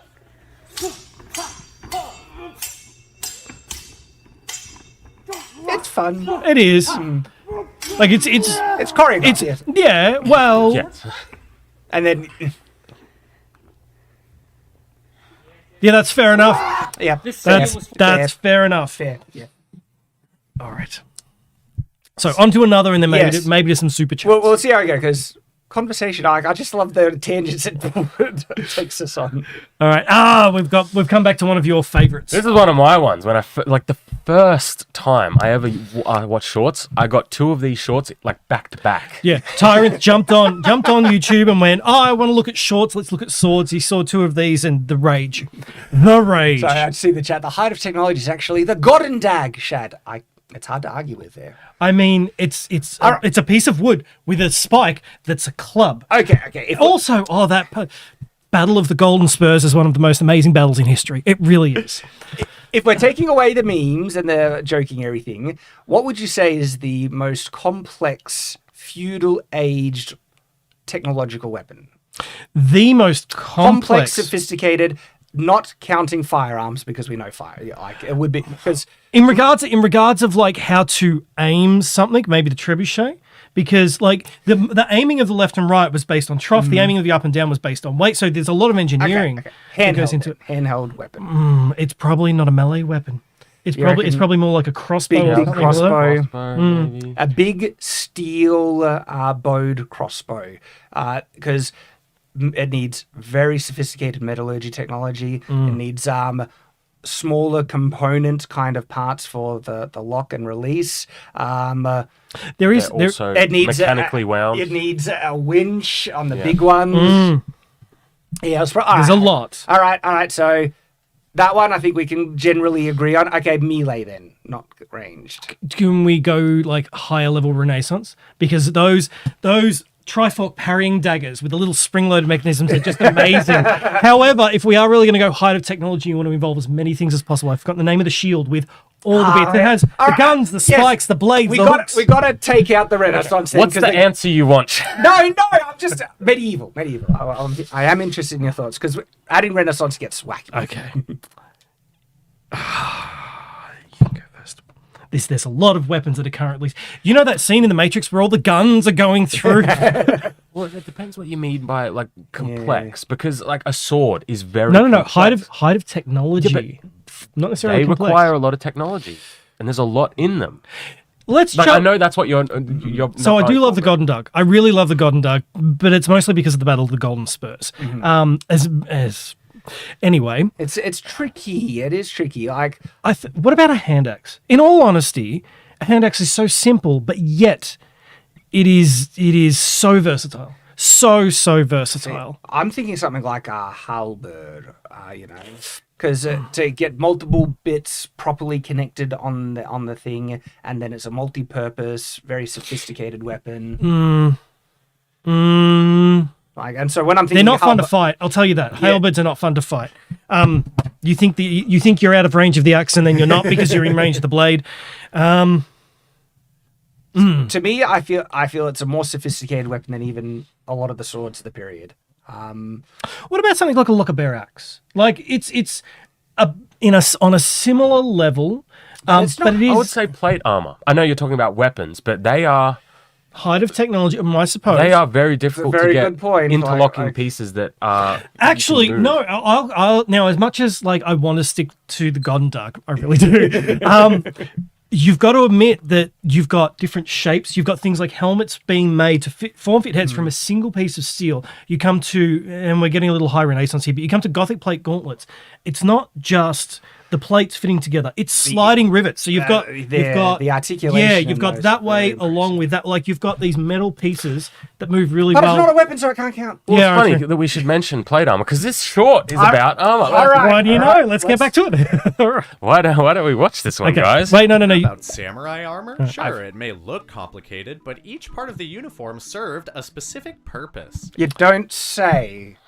Armor? Like, hang on, but I'm trying to follow his through line of logic. It may look complicated, but you'll see the line of logic, okay, and well, it is. I'm breaking down this line. Are we ready? Okay, but he says, but actually, each part served a specific purpose. But wouldn't each part serving a specific purpose be a natural result of it being complicated? But it's trying to say It's not complicated It's a false- because each it's a false dichotomy. And so just even the logic of the dialogue is dumb. is what I'm So, saying. so I agree with Shad. It's a false dichotomy. He's setting up something that is here is black and white, but you wouldn't think so. It's not even right. And yeah. But what he's setting up is this, I and know. what I want to see Shad It was go. designed with "Aneurysm." mobility in mind. It was designed with mobility in mind, unlike the armor of a European knight. The construct.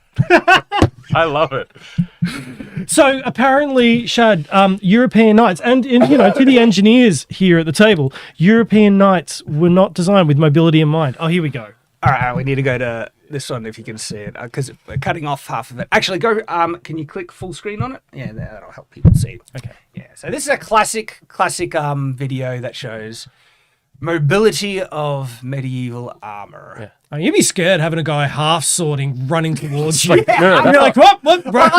What could you do against that unless you have a massive axe or something? That's not running. That's sprinting at you. Yeah. These guys are good. Okay. So is this Bohurt? No. Yes. Yep. This is Bohurt. Yeah.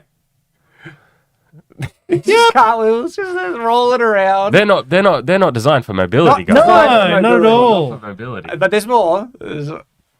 This is a great little. This is Gothic plate. Yeah, Gothic Yep. plate. Chuk. Nice. You'd want more padding on the inside of that helmet. Like that was a bit too shaky. It looks beautiful. It does. Man. A suit like that, by the way, people, would cost like $20,000 to $40,000. I think. There's a reason why we haven't started testing it yet. Yeah. It's very... So yeah, like okay, he's getting off topic there a little bit with But I think there's sinking more into it. mobility because you see guys Oh, fully okay. sprinting. Yeah. We gotta watch the whole thing. Oh, all right. It's fun. Okay. Go back to full screen. Now that we're here. All right. Okay, so from laying down to standing up. Yeah, you can see Now- there was a bit extra weight. Yeah, there, but- exactly. Look, we're not saying it doesn't impede your mobility somewhat. Of course it does. It's heavier and yeah, it that'd does be more. But That'd be scary. the level of mobility you maintain Is crazy. like look at this guy. He's just Oh, but didn't historical knights have like no mobility and they needed No, winches no, to no. get themselves up on horses? No, Isn't no, that? well, this is a horse test right Yeah, here. yeah. Like, would it be hard to get on a horse? I think you could do it. Yeah. So all I'm taking from this is that samurai armor is better. That's it. That's all I took from all of this. Because the short said so. Yeah, so the short basically said, unlike European armor, meaning European armor was inflexible, immobile, you wouldn't wear it if you're inflexible and immobile. Look at how he's getting his legs in this stuff. Like, Yeah. so this is the thing, right? One of the more accurate comments about Japan and stuff is that iron was a rarer resource. They certainly had it, but It was rare. That's a Yeah, fair yeah. enough comment. And getting high carbon steel was difficult. Has anyone wondered what they do with the rest of that massive billet of iron that comes out of the Tatara? Remember how I look, free advertisement. Nathan's onto it. He skips it. He's got it. All right.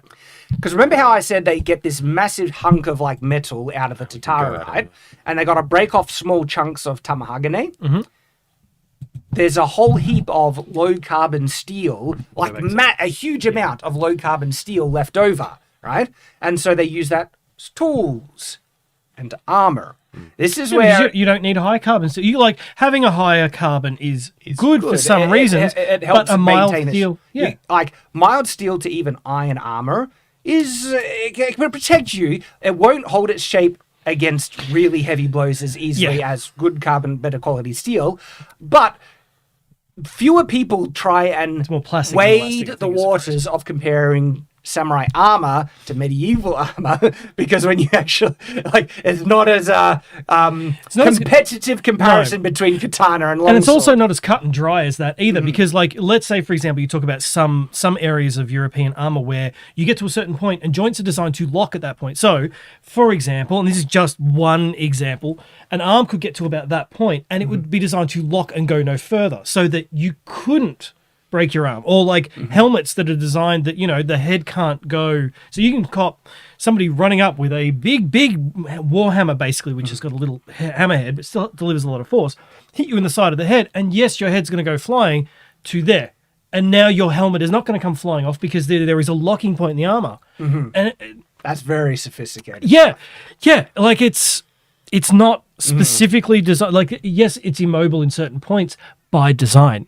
By design. Now, when it comes to steel quality in medieval armor, it was on a spectrum, okay? Not all medieval armor was cream of the crop high carbon steel. There was a lot of medium carbon, untempered to even low carbon steel. The mid-grade seems to be about medium armor, and they look at some Agincourt, examples that are analogous to the period and stuff, and they find, all right, a lot of the time we're looking at medium carbon, not tempered and stuff.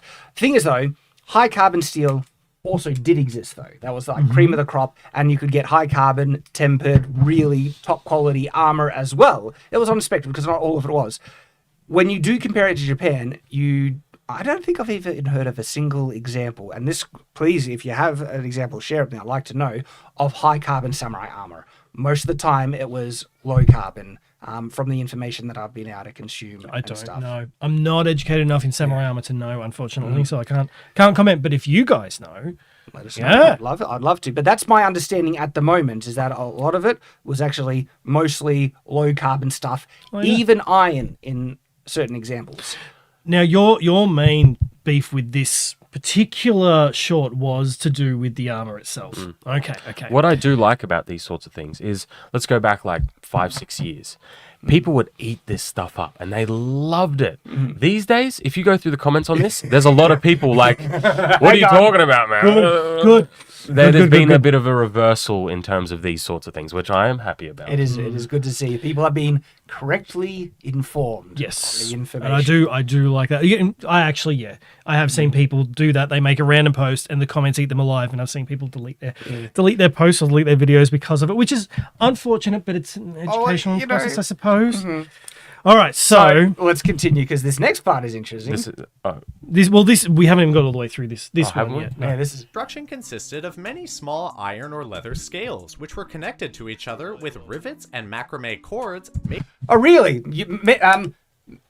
Medieval Europe didn't have armor like that? It consisted of small bits of metal, either riveted or connected through cord? No, like Lamela didn't exist. Lamela didn't. Brigandine didn't exist. No. I just don't have a brigandine on hand. Well, actually, no, I do. I do have a brigandine. I'm sure there's one down there too. It's not actually on hand because he has to go on. Well, it's okay. Yeah, technically it's not on hand, but you can hear. We're doing it live. Guys. We've been very prepared today, as you can tell. So there are, as Shad was saying, there are lots of armor. There is a particular set of gauntlets called the Visby gauntlets. If you guys want to see the sword, you guys like swords, right? The Visby gauntlets were discovered in a bog, I believe. I could be wrong about the bog, but they were discovered in Visby. And they have a steel cuff around the wrist. Titanium brig, because that actually has the... Take a look up in the corner up there. Might be the titanium brig. And what they actually have is leather sections all the way along the different fingers that connect to the glove, that then all of the steel is connected to in a similar way, but not like ribs. Just knocking things over. Check that out. So metal sections connected to leather specifically. It's titanium. Yeah, it's actually titanium. Titanium is great for body armor. Not good for face and head armor. It's made by... There's reasons for that. This is titanium. Yeah, this is titanium. Yeah, steelmastery.com, if people are wondering. Oh, now it's interesting. So, Tyrant, just as a thing, like, you would damage the front, but I've seen people wear brig, get hit by someone that I'm not kidding would be your and my weight put together. This guy was a big guy, really strong guy. And the person wearing this armor was giggling because it holds everything so well together. How much does it cost to get it in titanium? That's Lux. Lux, showing your age. Yeah. This was sent to me by Steel Mastery. Unfortunately, Steel Mastery is based in Ukraine, and they sent it to me right before things went to poop. And so I wanted to give a proper review and shout out to them when they're back on track. Once they're back on track. They can take orders. That's why people haven't really seen it much on Shadiversity, because this is gorgeous. It really is. It really is. That's why we keep it in the corner out of our way. because it's so gorgeous. It is And it doesn't gorgeous. take up any space at all. It's also Because he has 3 of them. not titanium. He doesn't have 3 titanium. He has one. Well, do we give away the trade secrets? Oh, they know it already. I was gonna say, I think in the video where like you and I were at Coral Castle, you gave it away. So one is a LARP, one is titanium, and I actually don't know what the third is. I imagine it's Actual just steel. It's just okay. What type of steel? Oh, Carbon? no. I think it's just medium Grade? carbon. Okay, mild steel. Mild steel. All right, so yes, they indeed had many different types of armor. I was gonna say jack chains, but that's really just single. Well, yeah. That's not necessarily macrame, but It's just so funny that, like, in contrast to medieval armor, the samurai armor was made in this exact What was way that that they thing had you- in medieval what was that times. thing you said last stream? A little information is a very dangerous thing. Yeah, it is. It is. All right. And chain armor. This still allowed samurai to be quick. Wait, and chain armor, unlike. Like what they did. You know what? Let's just skip. Let's leave that one. while protecting themselves from enemies. They obviously needed swords in battle too. If only we knew of a great place to obtain a well-made Well, I don't know of a great place, so I have... I know of some I great don't. places to get some katana. Well, This is not necessarily one for the reasons that we have been highlighting. As much as There's a lot of cheap junk out there. yeah, now we've never handled one of these swords specifically. I have to say that. However, they're putting a lot of misinformation out, which means there may be a lot of misinformation going into their construction. But even They just all- visual inspection, you can see certain. Well, they've got full quality tanks. levels. To be fair here, they do High carbon. they do talk about in some of their shorts that they are display ones Okay. and that they have Oh blunt yes, ones. and I have also seen they've done replicas from different animes and stuff like that. Yes. So they're wall hangers, Yeah. potentially. Yes. Lots of green and red bladed swords, and it's like, Now we reach this one. okay, I haven't This seen is one of Tyrant's favorites. Here we go. 1-inch steel pipe to stop a katana. Oh, And could we so- refresh it? Because Yeah, we caught half a word there. yeah. Oh, we lost our volume. Tyrant? What did you do? Unmute. All Tyrant's fault. Boink. Unmute and And then refresh. okay.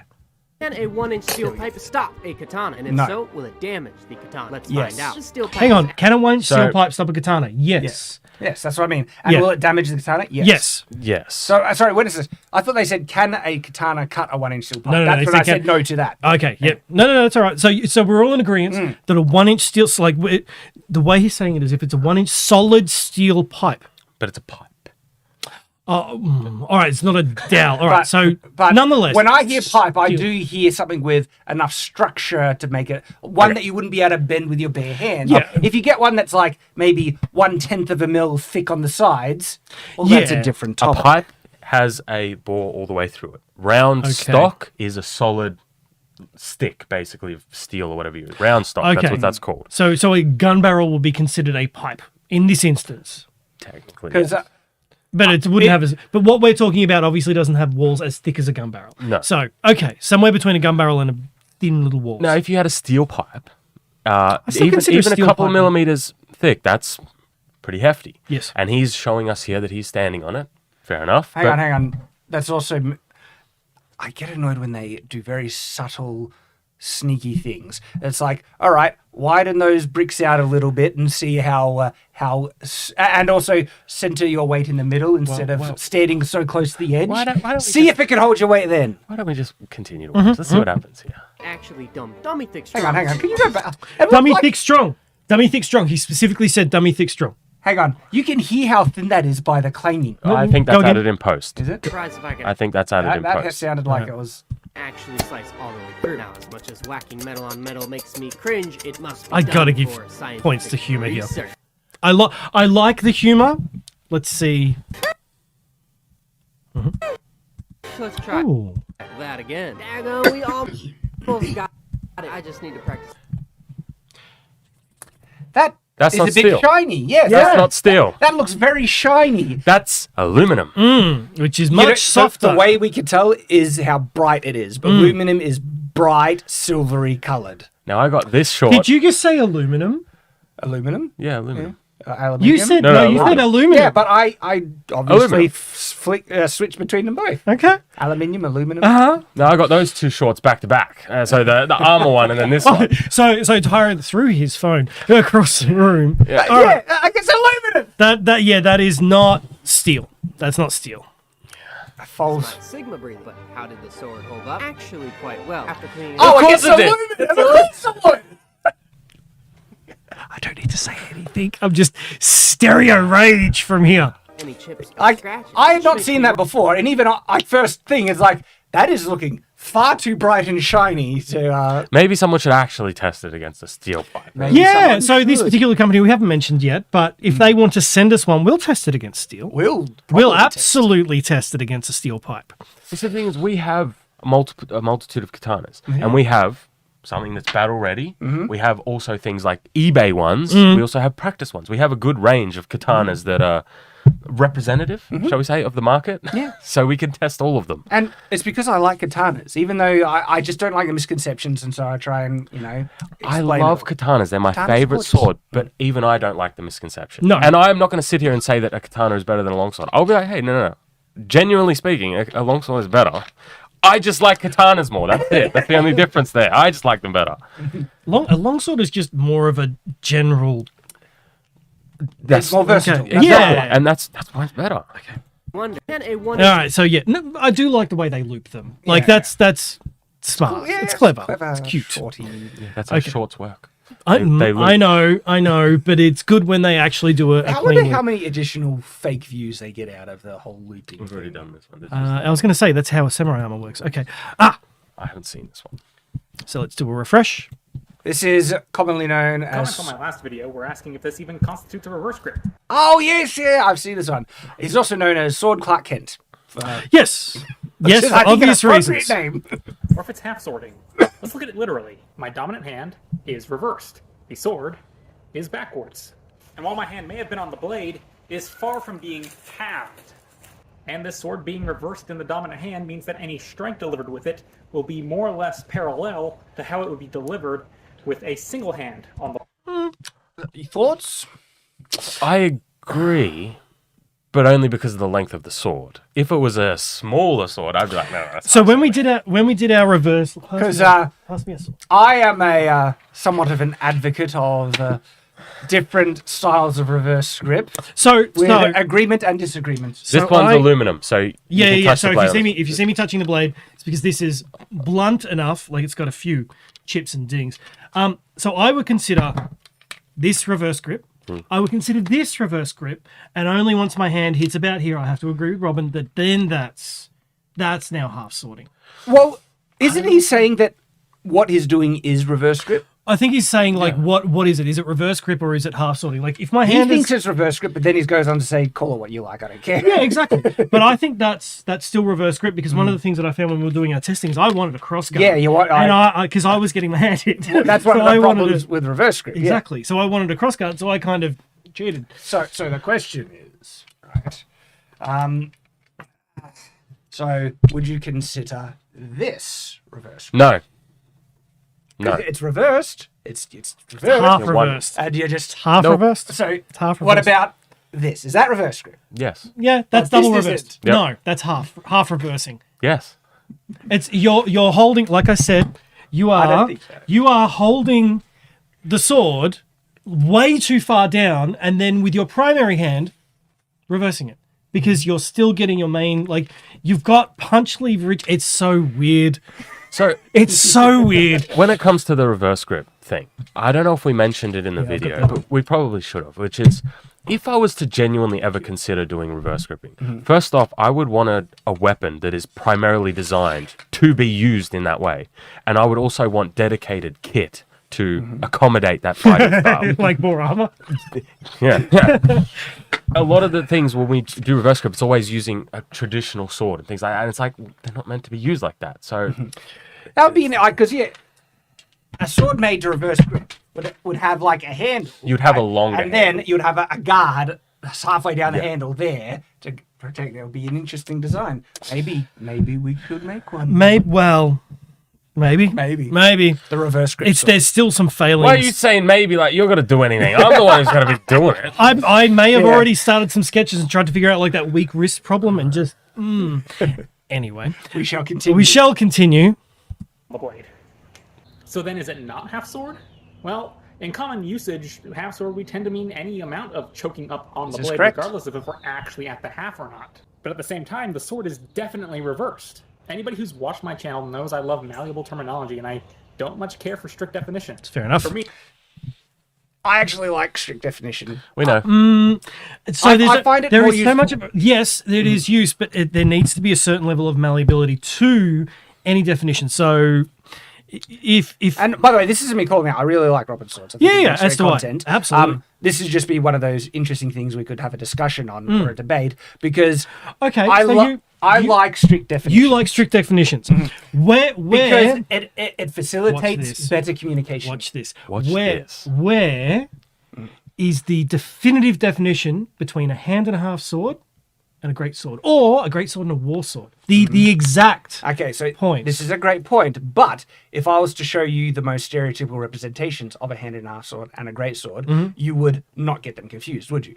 No. You would be able to easily and strictly define one different to the when other. they sit inside the major curve, absolutely. But when it hits those overlapping edge points, like something like this, Yeah. I think that those malleable definitions, where you could say one or the other, and neither are quite right, but neither are quite wrong. Yeah. In those instances, like if it's in the middle, you get to pick. I was hoping for a better reaction out of Shad, to be honest with you. Like, I was like, ready to go, no, I'm right. no. So you don't like strict definitions? No, I don't mind strict definitions, but I know that when things hit the blurry edges, we need to acknowledge the blurry edges. And I see what you're doing. I see what you're that's doing. fine. A little bit of context. We had a conversation about this the other day. We're talking about what we're talking about: family crest, coat of arms, things like that. And you knew exactly what I was talking about, right? The moment I said it, but you couldn't help yourself. That's not correct. The correct definition is this. Oh, isn't it? Tyrant said, so my family... No, we're not going to talk about No, it. real quick. My family coat of arms, I said there's no such thing as a family coat of arms. Everyone had an individual crest. But I know This what you're is talking correct, But I mate. know what I you're love it. talking about. Yes, you knew But I know exactly what you're what I was talking talking about. about Keep the moment I going. said it. And his immediate reaction was, you and Shad both! No, you know why? The historical context. Because by calling them family coats of arms, right, It came from a book out of the 70s? translates No. the idea that in the medieval period they had coats of arms that were shared amongst the family, which they didn't. Like they were individual things that had to change. They may between have been individuals. similar. They had stylistic similarities in families, Yeah. but they had to be different to have actual legal You recognition. brought up this tangent. And so Yeah. the No, reason no, why we correct is for historical accuracy. It's good though. It's good. Yeah. It's just it was me and him alone in a car, so it didn't matter. It didn't matter to the conversation. He knew exactly what I was talking It about. mattered. It always matters. So This is what I deal with. This is what I deal to with. To get to the point, yeah, he has to deal with people who are very passionate about medieval topics. What do you know? But I made a whole video on pedantry, right? Yep. And this is exactly one of those examples where I say it's very important to be pedantic because of the act. Because when you say family coats of arms, you are naturally conveying an incorrect idea about history by the very terms and words. But yeah, so I know what you mean. Here it is. But let's keep going. I think it's a similar thing with this. Blurry edges are fine when the blurry edges have no better definition. Well, when it comes to sword terminology, nearly every term that we use anyway is either inaccurate to the pronunciation or word that they use historically, and the fact they didn't have strict definitions in the historical period where by region and time period, like they would have called it's a sword, two-handed sword. It's Those are a classic example. Like I could say back in the medieval period, I'd be like, pass me the shield, and I would have to just say, pass me the rectangular shield, pass me the round shield, not pass me the Viking or pass me the tower shield. Like shield was shield, or dagger was dagger. But you point on the exact great utility of strict definitions in the modern day, because now if you say pass me the Viking shield, someone knows exactly the shield you're referring to. You don't need to add any additional explanation for people to... No, we're going to spend time on this. This is the point why I like strict definition, because it's more efficient in language, okay? When a greatsword, it has a strict definition, you know what the greatsword is, and I say, pass me the greatsword. I don't need to say, pass me that big two-handed sword with the spikes on the blade. And then... Maybe I'll just start doing that then. It's good, because then... in their greatsword category, you have subcategories if you're aware of. Let's say you have like several greatswords, right? And if you just say, pass me the greatsword, it's like, which greatsword? The one with the wavy blade. Or you could say, pass me the Flamberge. Yep. Bang. Or pass me the Montante. Bang. Yep. They know exactly. Yeah, because if you have, for example, a Zweihander and a Montante and a Spandone, 3 of them sitting side by side, and I said to Tyrant, pass me the Spandone, you're not necessarily going to know which one it is. I wasn't even listening to what you Right. 3 big swords that look pretty close to each other, kind of. You're not necessarily going to know. So I understand what you mean. But when terms haven't been identified, like we don't really have historical context for reverse grip, really. So is this reverse grip or is this half sorting? Well, yeah, theoretically it's half sorting, but it's not necessarily like. Well, I think he's about to say this is reverse grip. Well, what I find interesting. Tyrant wants to get to the point. I would love to just ask him a question, I guess, Robin here, because the first short I saw of Robin was when he says the best weapon for a zombie apocalypse is a poleaxe, which is more generally, and I know he's done a follow-up short to explain, his reasoning for calling what people would generally call a Lucian hammer or a Corbin a poleaxe. And it's still, because he has a historical source that is showing a Vector Corbin or Lucian hammer a poleaxe, and he says they just called them poleaxes, which is revealing that in the medieval period they had no real strict definitions. If they did, it was more region and that's what I was going to say. It's not necessarily they didn't have any strict definitions. It's that you go from France to Belgium to Germany. Yes. All of these different areas may have called them slightly different things. So and so I don't know what is appealing to then if he's trying to say. I guess that is his saying malleable terminology. I'll call it what I want. You call it what you want. But to me, that raises confusion, because in the video where he says use a poleaxe and is showing what is more stereotypically in the modern definition referred to as a Lucian hammer, if people look up poleaxe wanting to find that particular weapon he had in the short, they're not going to get that result.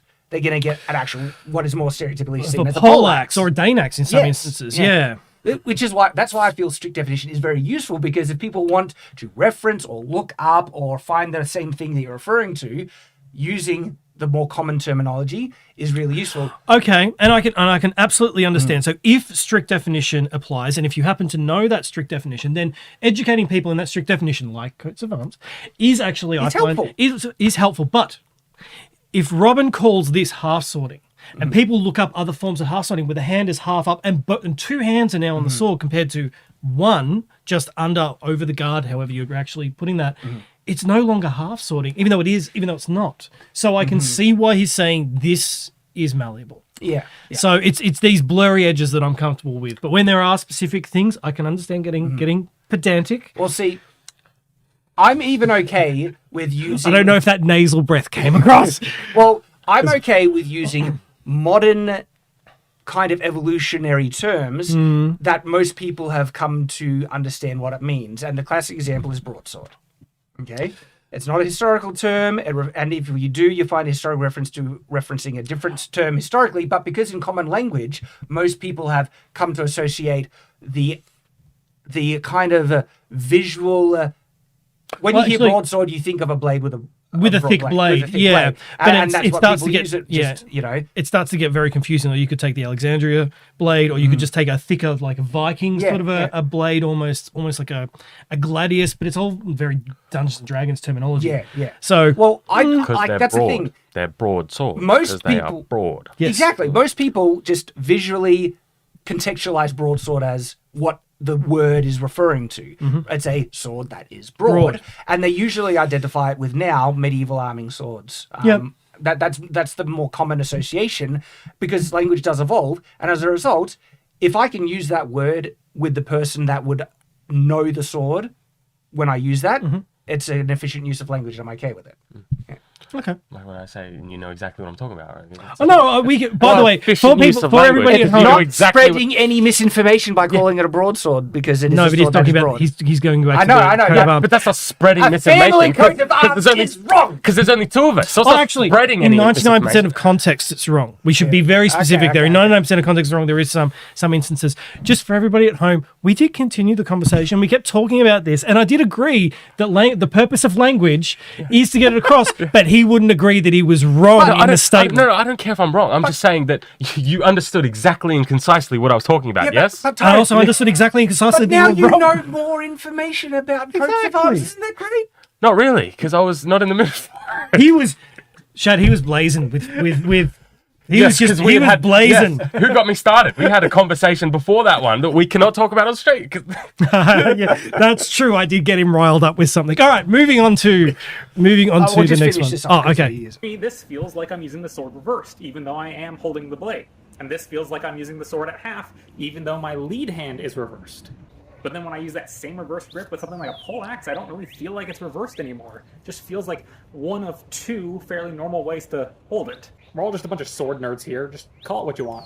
That's on my last I like the way you ended that. I like getting again. My pedantic side is like, you know, I don't want people calling, you know, long swords great swords. I don't want, like, I'd rather people use because the they correct can term, then we're starting to get confusion. Yeah, I've never seen somebody hold an axe like that before. Yeah. Like, I mean- I've seen maneuvers that come down, but the hands are in different positions.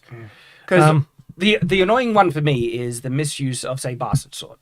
It is tricky because bastard sword was It's used a modern to refer term. to long swords, but the It's a more modern enough term. common term of bastard sword is a shorter long sword, essentially a smaller long sword. You know, one hand or two hand use.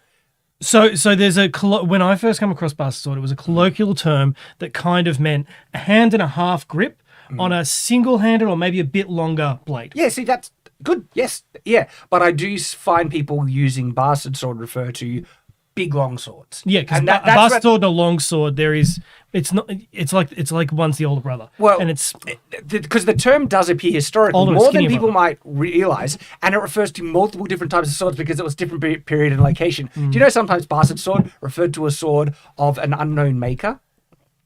that makes sense. It makes sense. Makes sense. Is this like the Claymore thing? Like you put two of the classic Claymore side by side. One looks like kind of a Renaissance pirate sword, and the other one looks like something that you would find in Scottish battlefields in the early Middle Ages. Guys swinging around giant swords. Because Claymore is what is Gaelic or the language for just big sword, essentially, or something like that. Ooh, I don't know that. I actually think that's where the origin of like something like that. Makes sense. Correct me if I'm wrong, but that's why historically it refers to, because the Scottish basket broadswords were bigger than rapiers, and hence why they were also called broadswords, but also claymore because it's a big sword for the other swords of the period, and also the two-handed claymores, and so. This is why, again, I think modern terminology is useful because when you say claymore, people always associate with the two-handed swords now. Okay, and Even though you can't say that at a Highland festival, you say Claymore at a Highland festival, and you get into some discussions. All right, so let's jump over to the next one. So this is, and we're back on. I think we can say creators' names. We're back on Sellsword Arts, who is amazing. I like his vest.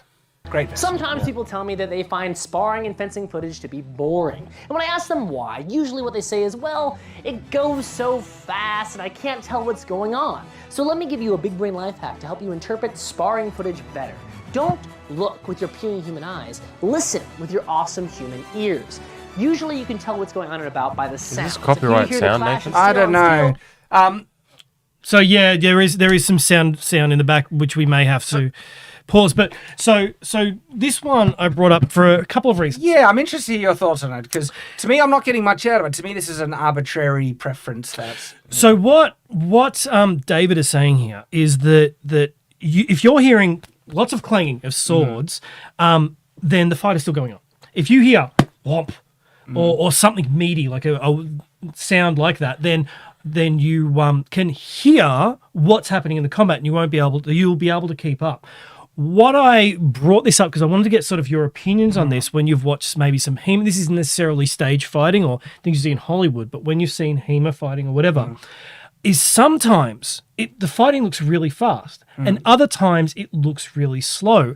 And Sellsword Arts actually said, people can't keep up with it. I think it depends on what you're watching. If you're watching Longsword, it's going to look really fast.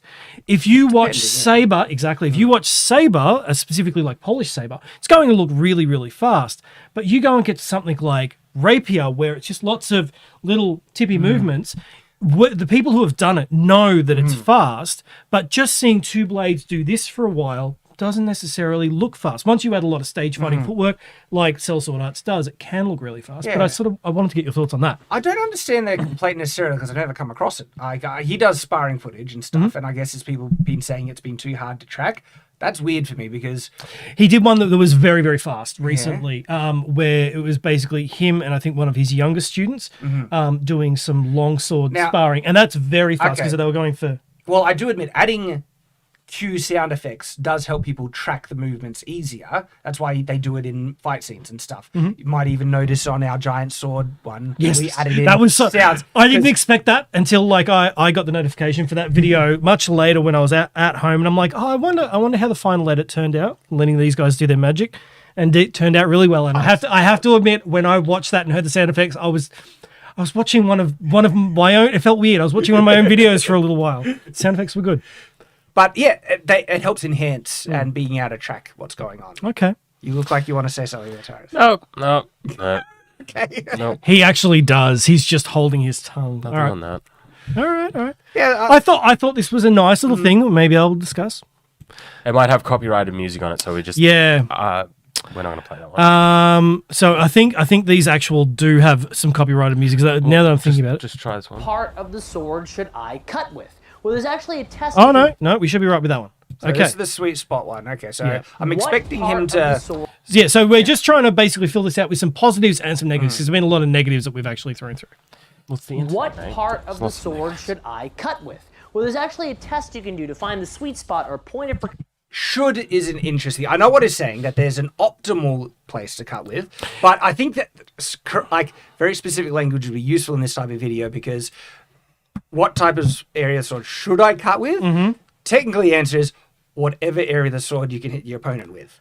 Would be the correct answer. But what it's trying to say is actually what is the most optimal area. And Yeah, absolutely. And what he covers here is one of the optimal cutting zones. It's not the optimal cutting zone. There's a few of them, but I'm just trying to think of like who would be watching these sorts of things, and I have to assume it's just people who aren't familiar with these sorts of things. So I'm fine with like how he's saying this. Yeah, okay. But I also think you don't need to dumb things down to a new audience. They're watching short. No, but my experience is the subtext. No, the subtext. I always assume the audience has the capacity to understand the things I'm talking about, and I try and do my best way to explain it in an easily followable way to the best of my ability. I'm not perfect, but the result has been most people do understand even complex things about swords. Yeah. Okay. Well, this is explained fairly simply. And he I'm not does do saying one he's of them. intentionally doing it, but yeah. Percussion on any sword, and all swords have different points of percussion. So let's take a look. What we're gonna do is we're gonna take our sword and hold it like this, and we're gonna give the blade a good Slap. whap on the flat. Yep. You can see the whole sword vibrates, but there's a spot that doesn't. It's right here. This is this sword's point of percussion. This is the spot that has. Now, what he's saying there, I believe at least, is fairly accurate. That is indeed the point of percussion. It's a vibrational node in the sword where the vibration moves around it, so it's got the less chance of wiggling its way through a target. However, he's saying it's one of the optimal spots to cut. The optimal spot to cut on the sword, which is not necessarily true. Correct. There's a few different ways you can do it. So there is one. There's a bit complexity again, and I love the complexity here, okay? Because depending on the sword's design, profile, and its weight distribution will affect the most optimal place to hit with a sword. And I actually think even optimal is probably an incorrect term. And I know I use optimal, and I'm correcting myself here. One of the. Because what this affects, the vibration on a sword, affects its ease of cutting, not necessarily how deep it is able to cut. You'll actually, let me grab the Alexandria sword, because this is going to be an important point of comparison, because There are so many swords currently leaning up against the table. Today has been interesting in terms of our live stream. I wasn't expecting this of everything. It should be on the stool. with the Kriegsman. Oh, did you put it on the stool? Yeah, I put it on the stool with the Kriegsmesser because we're about to use it for something else. Another video, yes. perfect example because this has not a common blade profile. It has a beautiful blade It profile. has a beautiful blade profile. Look how chunky this thing is, right? And so if you want to get the point of percussion, it gets right here. Let me see if we can get. So can you tilt that so that the angle, you may have to turn it, as weird as it sounds, on the facing the camera, and then we'll. Camera? Can we? Yeah. Can we see that? So what's basically happening is you'll see the blade is vibrating like this, and there's a point right here that isn't per se vibrating as much. What this usually means is when a sword vibrates when it hits a target, if it's vibrating too much, it'll affect the cut in a big way to the point it can bounce off completely. And so the part of the sword in which you'll be able to make easiest cuts to circumvent any problems of vibration is the vibration node. But technically, that doesn't mean it's going to be the part of the sword that will make the deepest, most powerful cuts. No. That's going to be where the weight distribution is. And because this has that's not the weight distribution. It's not the weight. Exactly. The point of percussion is not the weight right. I distribution. thought, okay. That's what I'm saying. This blade has a much broader base, and as a result, its cutting power is actually going to be much more situated lower as a result than higher up. And so about here, a bit underneath the point of percussion, is where you're going to find some of the heaviest cutting capacity on the sword. Exactly. And one of the tests to actually get that is, if I may, I'm not going to be able to do the test now because A, I would ruin the edge, B, we don't have enough room here, is to hold the blade just very sort of gently in two hands and let it guillotine down. Now, I'm not going to do this, but when it guillotines down, how sharp is this? Be sharp really enough. careful. So let it guillotine down and basically let it drop onto a piece of wood. Now, if it, say we do it here and it drops and bounces on the piece of wood, then that's not the dead zone of the blade. You keep going until you find the dead zone where all of the force goes whoop into the wood and none of it bounces back on the blade. That's another way of finding another point on a blade that will transfer its most amount of energy to the target. I'm glad you actually mentioned the guillotine thing, because on a guillotine, you can perfectly align the edge, make it super tight in the thing to reduce all vibration when it hits, to the point where even if it doesn't hit perfectly on the vibration, it's not going to impact the cut of the strike. And so I guess for casual conversation to point to Yetta, you'll be able to cut easiest on the vibration node. But there's more complexity to it. And there is. Not actually, and we can actually add another layer of complexity again, which is when you start fighting with it and start moving it around, you'll find that there's a thing that we call pendulum at our training. It's not actually called pendulum. I can't remember what it's called. But by moving the blade like this, you're going to find in a similar way to that vibrational node, there's a movement node where part of the blade, and it's not the weight of the sword, it's the biomechanical, well, it's the weight of the sword along with your biomechanics, where as you go right, that sword will go left, and as you go left, that sword will go right. And that node, and I have forgotten the name of it, I do apologize. But that node is your mechanical node. So it's where you may be able to transfer the most amount of power, because that's I've forgotten the name of it, but I'm sure you understand what I mean. If you hold a sword upside down and then pivot it back and forth like a pendulum. That's the natural. The natural one for the sword. I'm talking once you're holding it. So it changes again over and over again. So don't get me wrong. Like David is his name.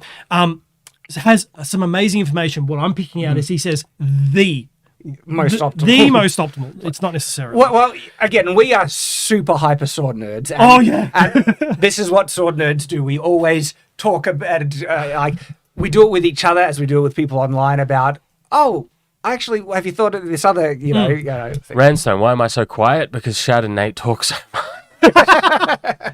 We're on sword topics. What do you expect? No, it's fine. It's fine. I'm just saying, I think this video is fine for the general audience. Yes, it's nothing that I'm like, no. But again, like I said, there's just that little bit of extra complexity that I think people appreciate and enjoy to hear. Yes, but we've done shorts ourselves. We know how hard it is to fit all of that in 59 seconds. And if you miss one word and say one of the instead of the, but he does creates lots and lots of good content. Let's jump to. I think we've got one more. Yeah, we'll do one more and then we'll wrap up with the do some super chats. And then, I think that was it. Was that it? Yeah, I think that was it. Yeah. All right. So that was the last one. We can just basically call it on that for that part. But we will now finish up with all the super chats. What? Sorry, what these people? Tyrant, notice me, senpai. I notice you. Oh, that's great. All right, super chats. What have we got, Nathan? Okay, next one is from Tyler Dutton for 10 USD, who said, "Hey Shad, I've been a watcher and a fan for 3 years now. Just want to ask you if you could ever cover the Chinese Juon family of swords as they are underrated Jian in or film Jan, a and family of most media." swords. Maybe. I'm less informed on Chinese swords, but I do find really interesting parallels. Like They predate the migration period.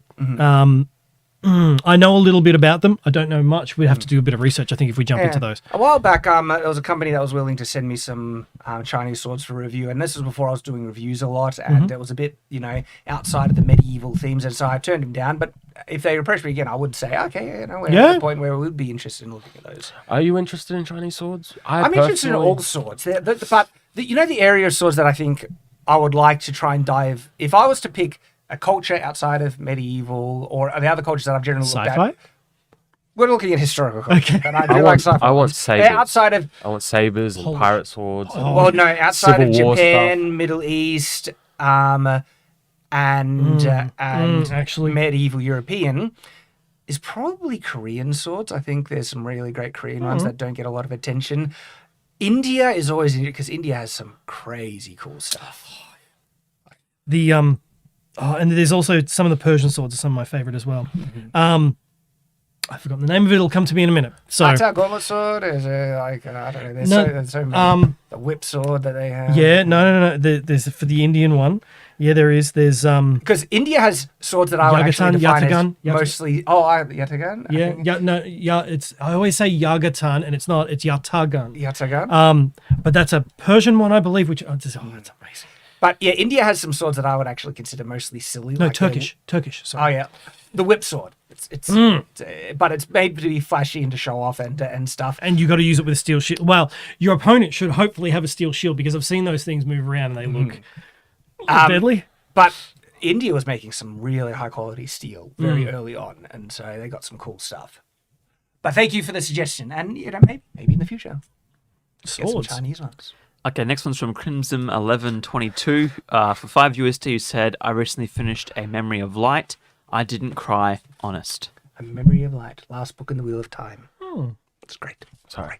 Just on the thing of Chinese swords, I'm pretty sure we've got some katanas in there that are Chinese swords, technically. So we can grab a couple of them out. Touche.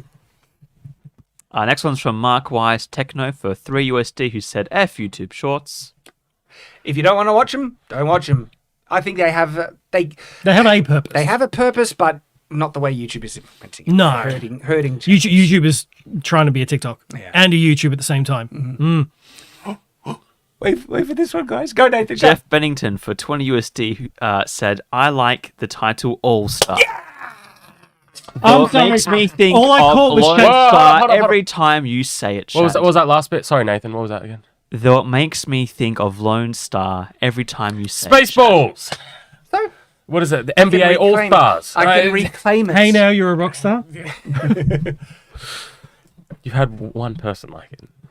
Good job. 51% of the viewership. That Yeah, and also my left I eardrum need to says that redo was it. enough. I need to redo it because last time there wasn't as many 51% viewers, so at I that will time. do a... At that time. Oh, but there they don't have the context and information. They can watch the video. They'll We'll need a lose. community post They then need or to. something. Once you hear the story behind it, people get on board with it. That's the Okay, thing. maybe we should do like a little dedicated video specifically for All Star.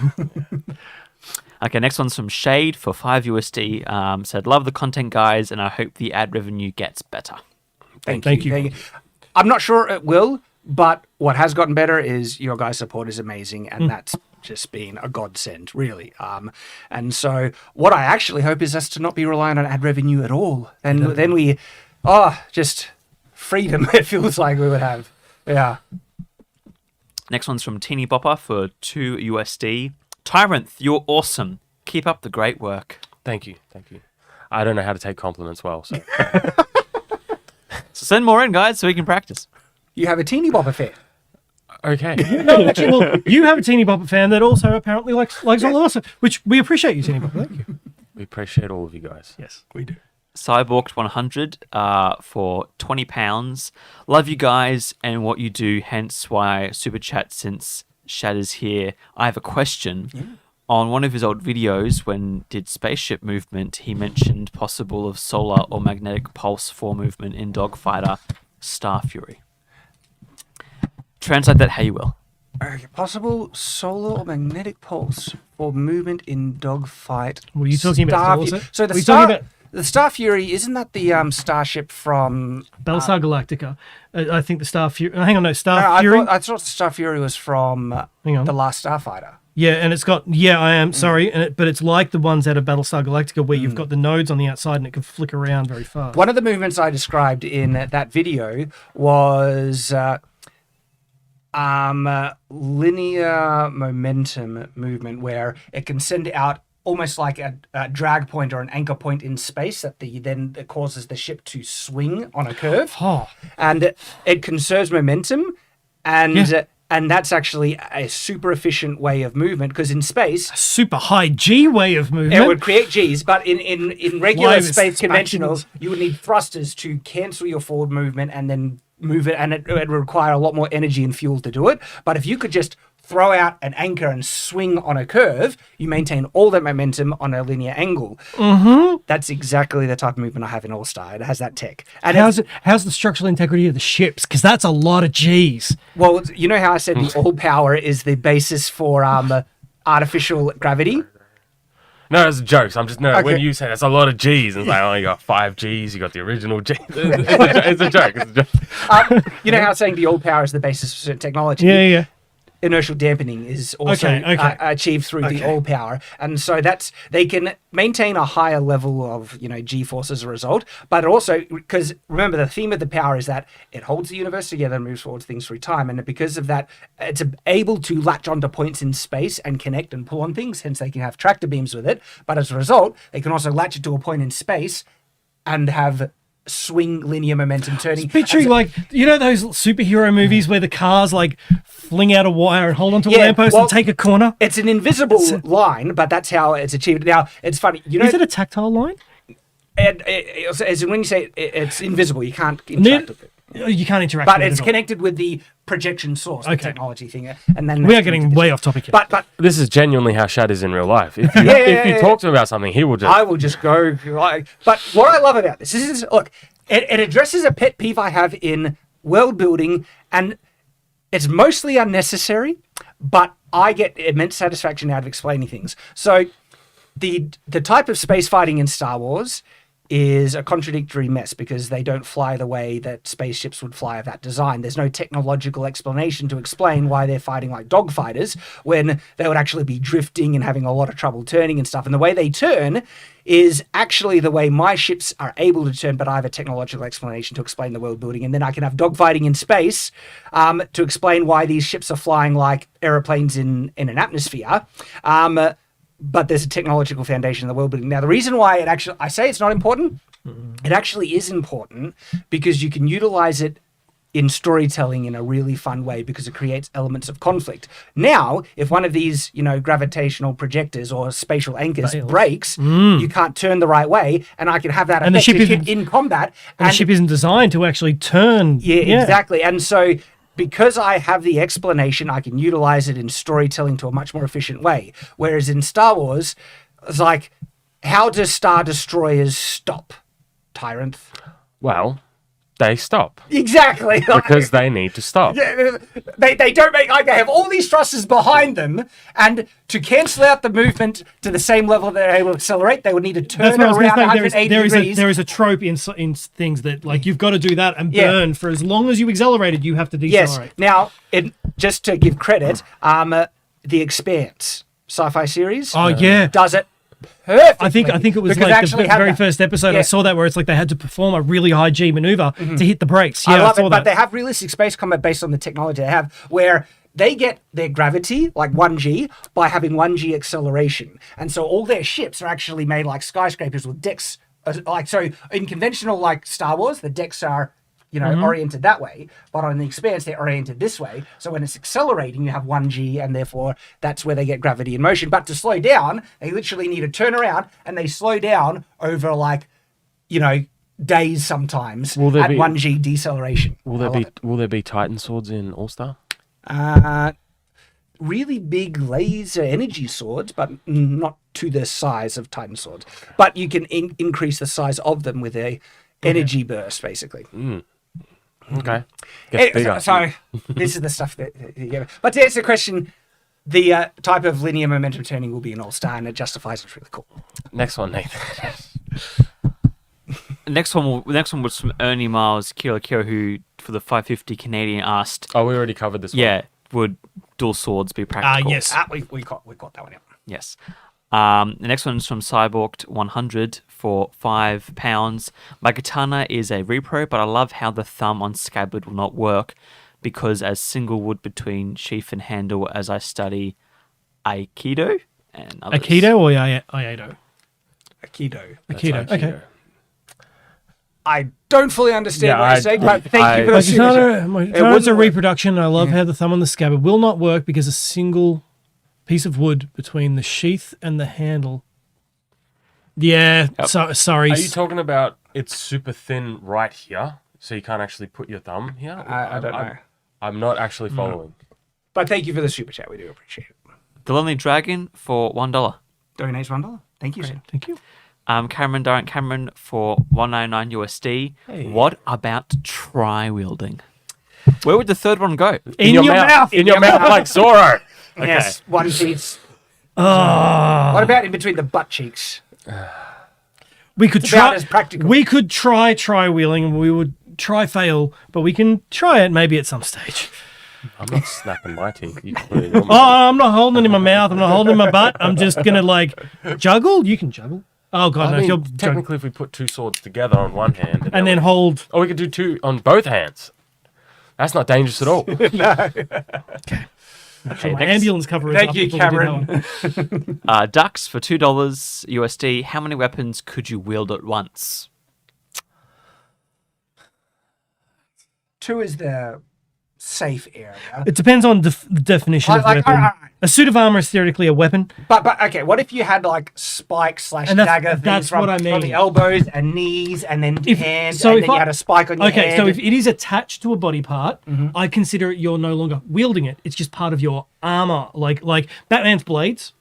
He's not wielding those spikes. Yes, he he may is. he utilizes them. He's Alright. not wielding them. What's the definition This of is wield? wielding, holding, utilizing in your hand per se, or feet. I think it's or just mouth. utilizing something. Well, Okay, so okay. are you wielding that mic? So Yeah. question. Does War Machine, when he has a shoulder-mounted weapon, is that a weapon? That's Is a that he's mounted. wielding? That is a mounted weapon. But That's- is he he's not wielding it? No, he's Is he not wielding? wielding it. He's aiming it. He's targeting it. He's not wielding it. So I would say comfortably for humans too. That's me. Yeah, I would probably think maybe like if you can have a blade there that you can actually utilize and like knee or something, maybe. So Yeah. if you- oh, But thank you for the chat. Victor Childs for $2 Australian. Check out Let's Ask Shogo for all things katana. I have checked out Let's Ask Shogo, and I think sometimes I haven't watched all his videos. I've seen some good ones. I've seen some I think he actually- information I would question. So yeah. He seems pretty good, but he also isn't necessarily as informed as what he might necessarily portray. Like he'll just say an answer rather than go, I don't quite know, or he may be just going through some other information. Like he talked about a blood groove, I believe, on the bohi, and I'm like, it's not. To be fair, I'm pretty sure he titles all his videos Katana Trainee. Okay. I'm pretty sure that's how he titles his videos. but he does usually qualify what he's saying with like an air of authority as being informed from being from Japan and getting his information from his sensei. When I don't hold instructors as good sources half of the time. No, I've had instructors before, and if you're watching, I apologize, but story time now. I've had instructors before that have told me historical factual information that we later found out was play for play exactly what he saw in a movie, and we're like, that's not historical. Like you have somewhere along the lines crossed your wires here. Too many times I have had discussions. I'm not kidding. That's hilarious. I'm not kidding. That is literally awesome. But this is the thing, though. similar experiences where I've had discussions with people and they qualify their authority as being an instructor, therefore what they said is informed and correct, and they were saying complete bullcrap. To the point where I'm a bit jaded on anyone claiming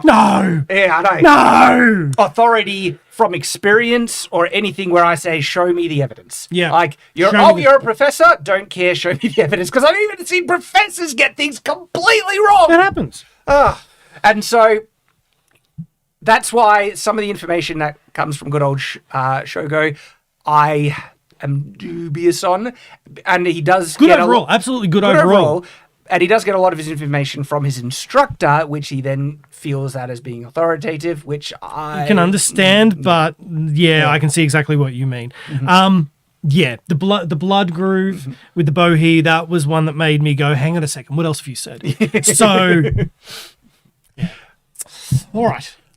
We got a lot of these. Finite. So All right. $2. Thank you, Scarlett. Thank you. Thank you. Jared Bixler for $5. There's a very popular Forgotten Realms character who dual wields. Drizzit. Yeah, Yeah, Dritz. Drizzit. Oh, I just called him Dritz. It was always Drizzit to me. Oh, well, I heard the name before I read the name in D&D. Oh, is it? I can't be pronouncing it wrong. No, but I heard it from friends. I didn't necessarily hear it from any authorized source. But Drizzit, yep. Next Cool, one. correct. All right. Cameron Durant Cameron for $10. Hypothetical question. If a guy tried to conquer Talos with an army of super shades, but hypothetically lost control of those shades, hypothetically, would dual wielding be effective to stop them? Actually, they don't use many ranged weapons, so dual wielding would be a good option against shades. Super shades, interesting where you got, are you referring to greater shades? Greater shades come in many a variety, and I will leave it there. Okay. Read and find out. Next from Howard Ramberg for $100 Norway dollars, I'm assuming from the message. He said, "Keep up the great work, guys. Shout out from Norway." Thank you, man. Appreciate it. And then Cameron, oh man, so many super chats today. For $5. Everyone on Night's Watch is amazing, and you guys are the best. Got 'em. Thank you. We appreciate it. Jeff Bennington for $20. Another reason to use thumb on the Tsuba is to help stop someone else from drawing your sword. I don't know about that. I don't know if your thumb could do that. I would break your thumb. I think that could be something that may be testable. Oh, we've got a video we've got to do today. Could be a short, yeah. Get in the short game. Ditto Blake for $5 Australian. G'day. What do you reckon the difference between German and English longsword techniques? P.S. Love the channel.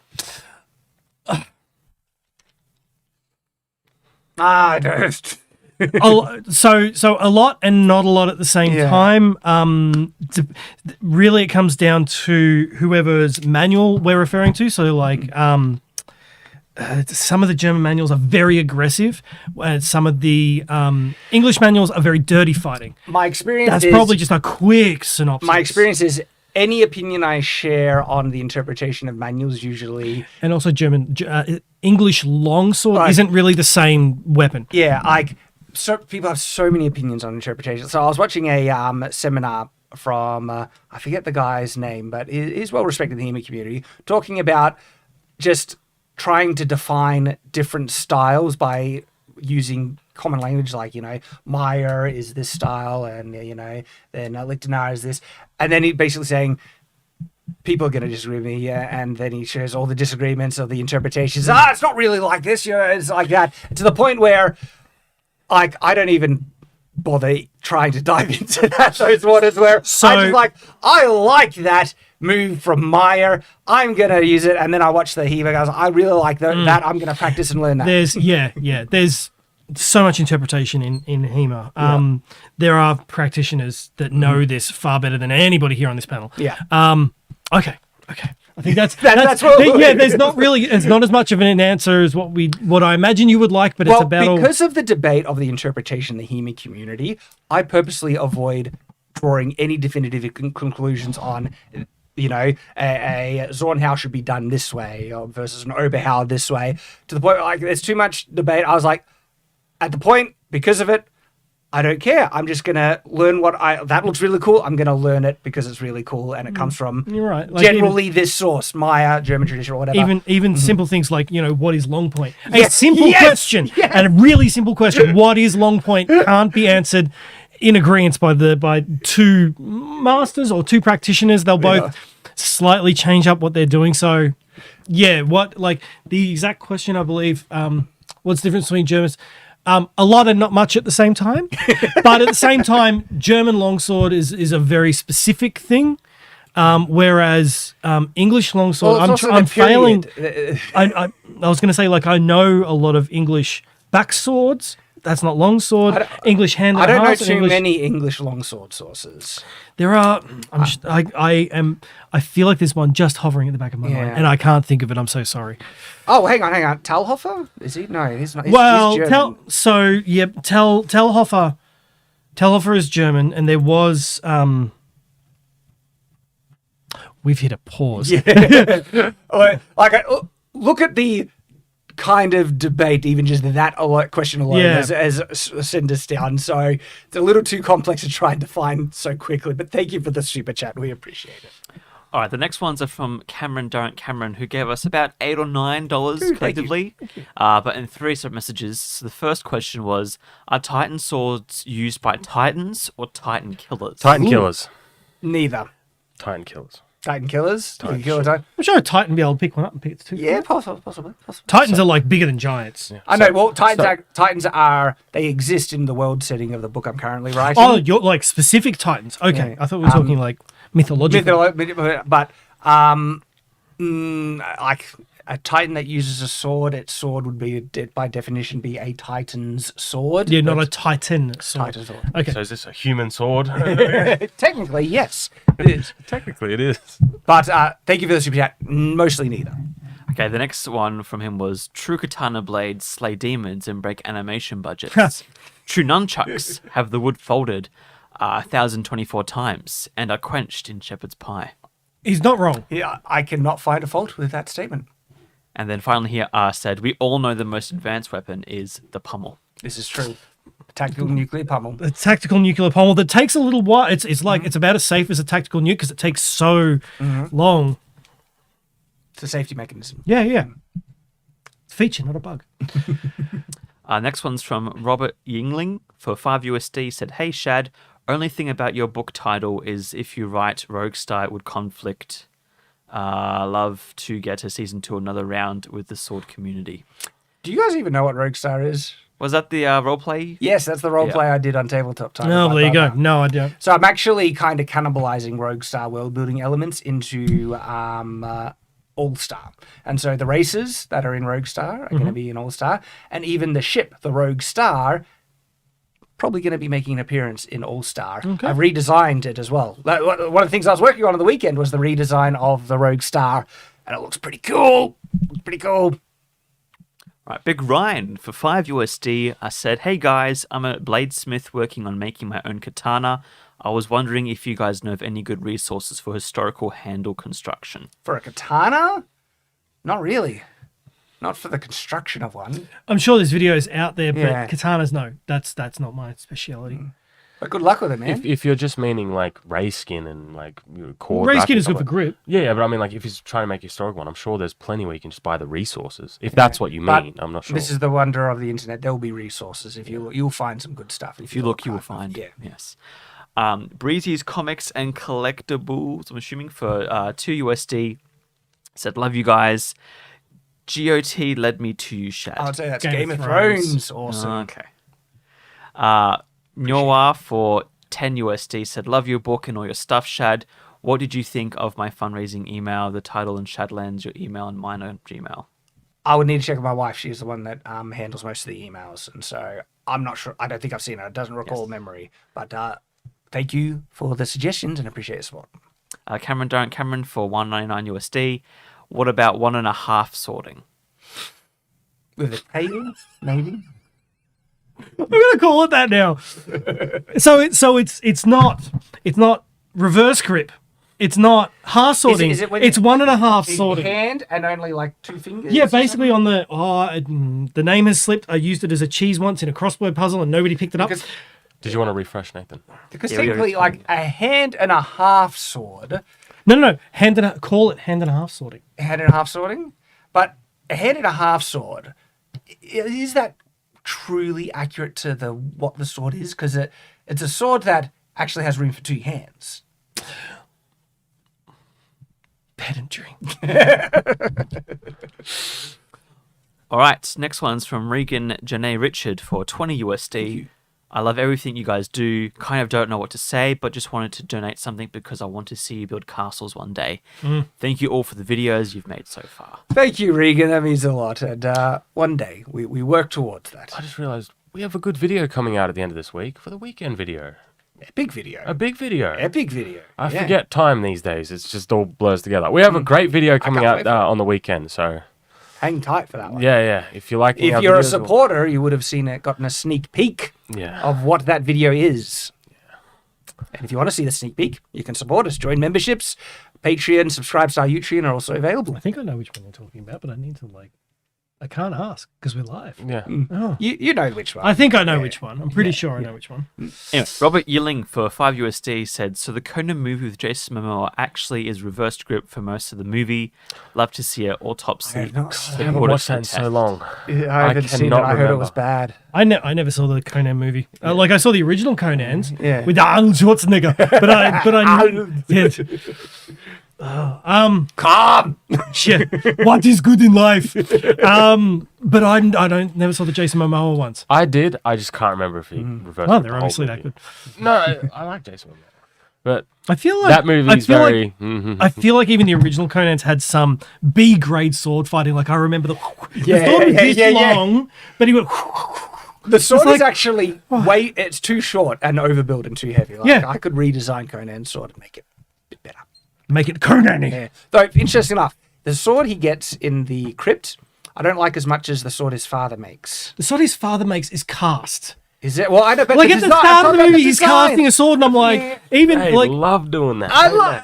it looks good. It looks good. It's like we're going to pour steel into a mold and give you a sword, and it's, Lloyd wonder where Lindsay it Beige came has a from. great video because on you'd that. cast bronze swords. Yes, but you don't cast the steel swords. I don't know where. Like So metal Hollywood. casting, even steel casting, does exist, but it was usually out of a blast furnace, and they would have like a line that would go into the ingots, and it would make cast iron, which is super high carbon, beyond steel quality. I suppose in cast iron at the time that movies were being made originally, like back in the heyday of like Yeah, for silver people who screen, don't know a lot about smithing and they think about metal production, they probably think of pour metal into pouring mold, metal. make sword. Yeah, They even did it in Game of Thrones. he did. With the what's it called?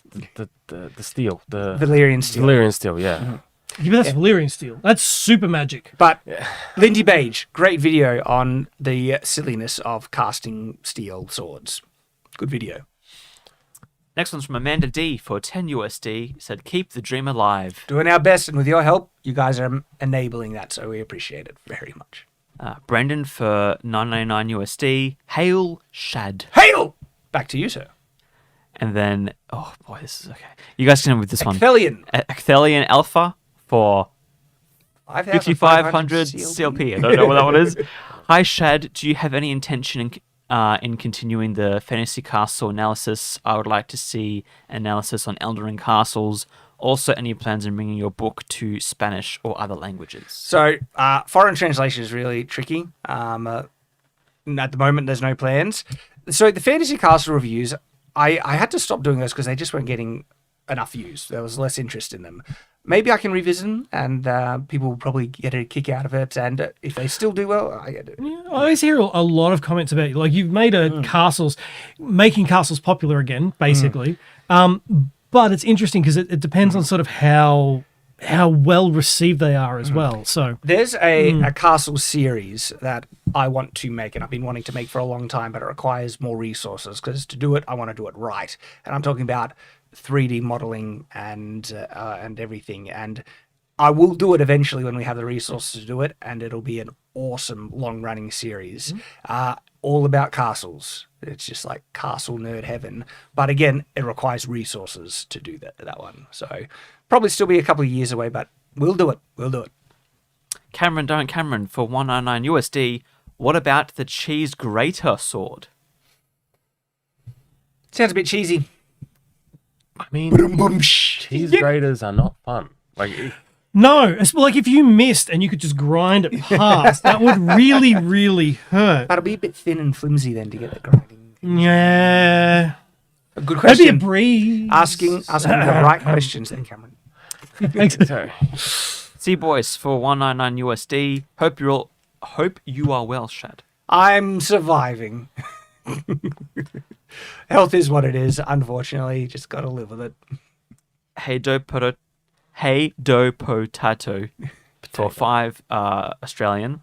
Love your work, guys. Keep it up. I too dream of castles in Australia. One day we will have it. Cameron. For... You hear my breath before I read it? Like I know what's coming. For $199 USD. Hi, just make it more difficult to catch up. Thanks, Cameron. Thank you, Cameron. Really appreciate it. Constellation for 5 USD. Video idea: Fantasy Rearmed, The Adventurer Party. I'll copy paste my talking points in the comments later tonight. Actually, I think we were talking about something very similar. Yeah, I have earlier on today. just looking at what would be the most optimal adventuring party. Were we? It's a video idea I've had for a I bit. tune out when they talk to me, to be honest. He's a lovely gentleman first thing in the morning. Oh, right, we were talking But about that. so funnily enough, like without going into a lot of the detail that we went in with Tyrant because he didn't remember anyway, I think having an optimal adventuring party would be a great idea. Because I don't know, is this hot take? The Bard.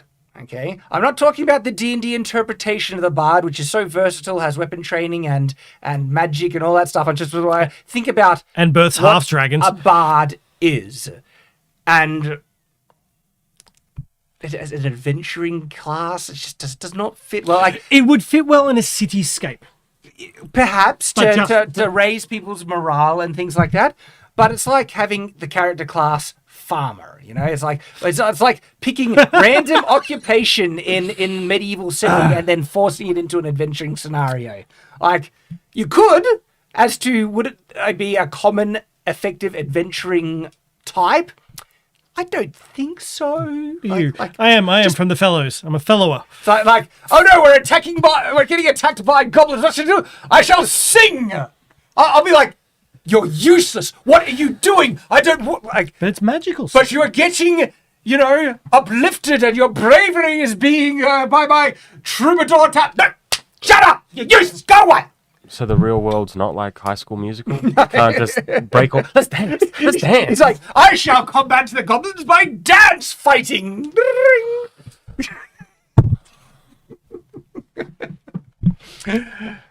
I'm probably triggering a lot of people. A lot of people love bards, but interestingly enough, the new D&D movie, main character is a bard. I think he does a great job as it, but he rarely uses his music except for one example, which is not really him and it's illusion.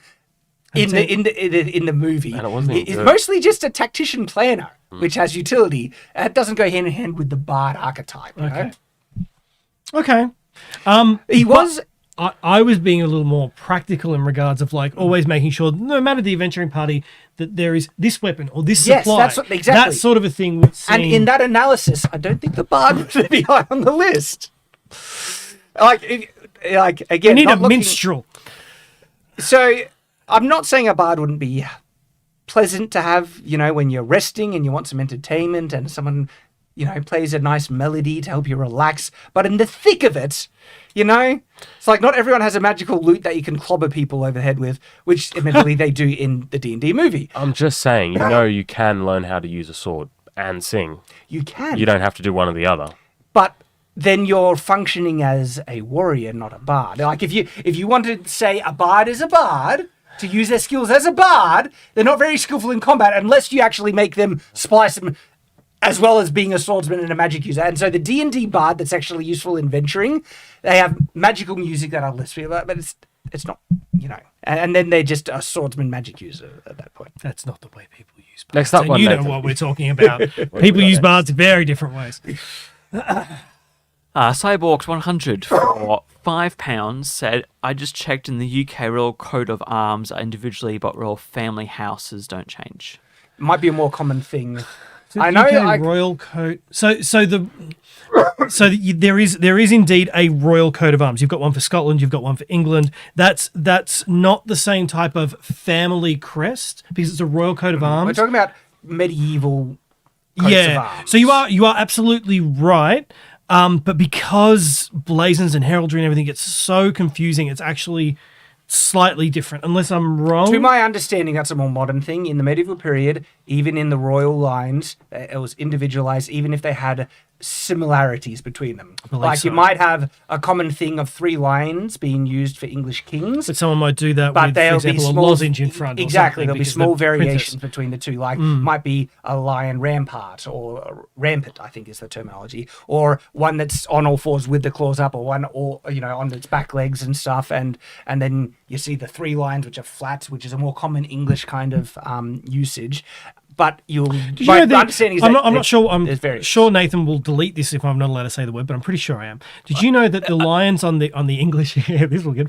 Did you know that the lions on the English crest for the royal family used to be pizzled, which means had genitalia, and have actually been castrated. So I'm not sure whether they're going to put those back now that we have a historical accuracy. Like medieval people were proud of their crotches on animals and in real life. Just look up the cod. He was ready by that bleep button. I tell you, I don't have There one. isn't There one. is no bleep button. There isn't one. okay, good to know for later. But they used to be what was called pizzled or showing genitalia. So, heraldry and coats of arms are really interesting. The point where they have very strict terminology, to the point where, like, there's even terms that define color position and if it's got a jagged line or a wavy line in between the colors on the thing. To the point where you can describe in perfect detail a coat of arms just through language. It's really intriguing. You absolutely can, and at the same time, there is some level of confusion that happens. I've seen people get confused with something that's so.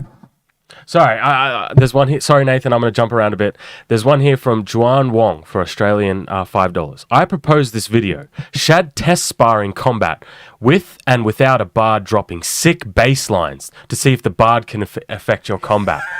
I am on board for that. That is awesome. I feel like the bar would be more distracting to the fighters than anything else. No, but if the bard could whip out Doom music. like heavy gear, adrenaline rushing heavy metal that gets you fired into, maybe there's utility there. Like Tibetan throat singing. Like, is it Tibetan throat singing? like get Sabaton the Last Stand playing. If a bard could whip that out, then I think I could fire you up in combat. But a lute. I don't think it can reach the same. Maybe you have a rapier. Funny. All right, where were we at? Caesar Chan donated $6.99 Canadian dollars. Thank you. Abdurazu Moonin for $5 USD. Can you go over more Middle Eastern swords and saber? I would love to. We I just think we need to talked have about them that. basically. Yeah. Well, we don't need to. Well, we talked about it in the stream. Yeah. We are interested. There's an interesting video I might do just on the scimitar and how the terminology of scimitar, and it's actually referencing a more familiar sword. It's not really. I was going to say a singular sword. you need to start talking about the differences between scimitars and because you have shamshears, talwars, Yeah. and So, yeah, we do know. And then just do a video to let people. These are scimitar swords. Scimitar is not really a great historical term, but it now refers to family swords, and these are what scimitars. And yet can everybody refer to. thinks like they think scimitar, they think big broad blade and Arabian Nights sort of a thing. Yeah. Good super chat. Next one's from Darren Cameron for $1.99 USD. Nathan, don't miss this super chat or you're fired. We didn't miss it. I'm still here. He is still here. Tyler, 10101 for $2 USD. The space chickens will rule the galaxy. No, I'll eat them and made fried chicken out of. Actually, are they humanoid and sentient? Then that becomes problematic. Does it? I don't know. I'll be committing genocide, so we'll see. We'll have to see. Let's play Avik Alnus for 11 Canadian. How about Sorry. What if you found a sentient alien race that was fully aware, but they tasted really, really good? I think Futurama did this. Yeah, I think they did, didn't they? Yeah, they did with the little chicken poplars. They were Yeah. really young. I like meat. I just like meat. I like meat too. And Meat I is have great. no moral qualms about hunting your meat. And Neither do I. If they're sentient, well, Can they fight back? What if you could make a contract where Is that the line, Nathan? Are they sentient and can they fight? what if you made a contract that's like, we will buy your dead. Oh, You die of natural causes, we don't like, but you know, there's a big I economic see demand. this as an absolute win. This is a trade offer. This is all so How messed up. different is that to like, you know, being an organ donor when you well, pass away? if that species happens to be anything like humans, they would probably go for it because we've done worse things in the past with our own people. You know, humans, like, you know how in sci-fi you have like warrior races and stuff like that? Mm-hmm. Humans actually would be like one of the strongest warrior races. Our history for warfare, our inclination of finding entertainment through watching warfare, battle, combat, action And still movies, do. and still do. Like It's almost like channels for swords are popular. this is what I got to give credit to Brandon Sanderson. In his series, just escape Starfield. No, that's one of the books. Starsight. But he did it where humans are in this alien, you know, lots of aliens around, and they're considered insanely barbaric and all like, and where they're warrior race because it makes sense, and I loved that, and it's true. It's like, you know, Star Trek. You look at Star Trek, you know, Klingons are the warrior race. How many times has Starfleet beaten the Klingons? Who's the real warrior race? yeah, you know? we tend to like warfare. we do. We just play hard to get. We pretend we don't. It's really not so peaceful. Yeah, about we're peaceful and nice and political, and we've got all these arts and culture and swords. Guns. It's like deprive a civilization of like food for 3 meals, and I'm like, we're peaceful, you know. Yeah, but I have to admit, there's a medieval cannon, I forget the name of it, but it was a giant thing cast of stone. It was bigger than like any other cannon. If I said to you, Shad, like, I'll let you fire this, but there's probably like it's gonna maybe hit a village. You probably wouldn't want to do it. But if I'm like, they're the bad guys. Oh yes, of course. Fun stuff. Just thinking about how humans would sit in a sci-fi setting. It's like, Yeah. Okay, so resuming back to Let's Play Avic Alnos's super chat for 11 Canadian, who said, how about creating a board game in your universe for more revenue? Yes, sorry, I have to laugh at these.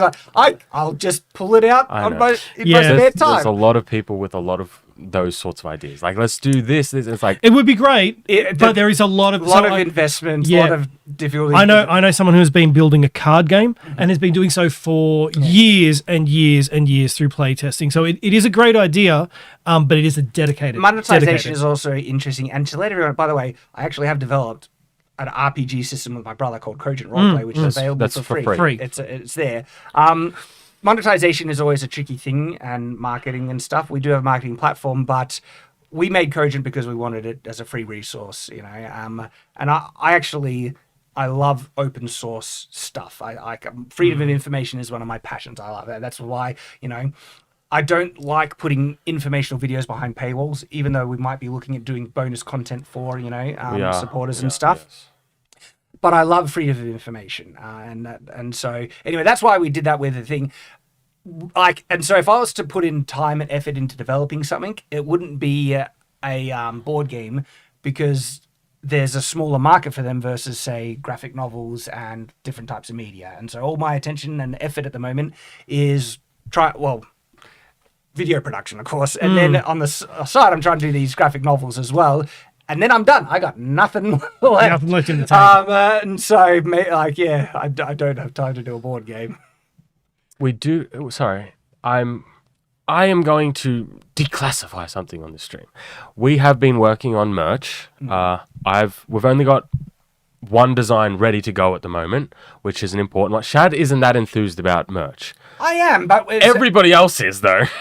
It's the first thing that I wanted to try and, you know, get people enthused about was memberships, getting people on board to, you know, help support us, and that's been phenomenal. But yeah, merch is definitely on its way. There's some later super chats about merch as well, so I reckon we can talk about that more then. All right. Caesar Chan for 66.99 Canadian. Did any of you see Green Knight? If so, what were your thoughts?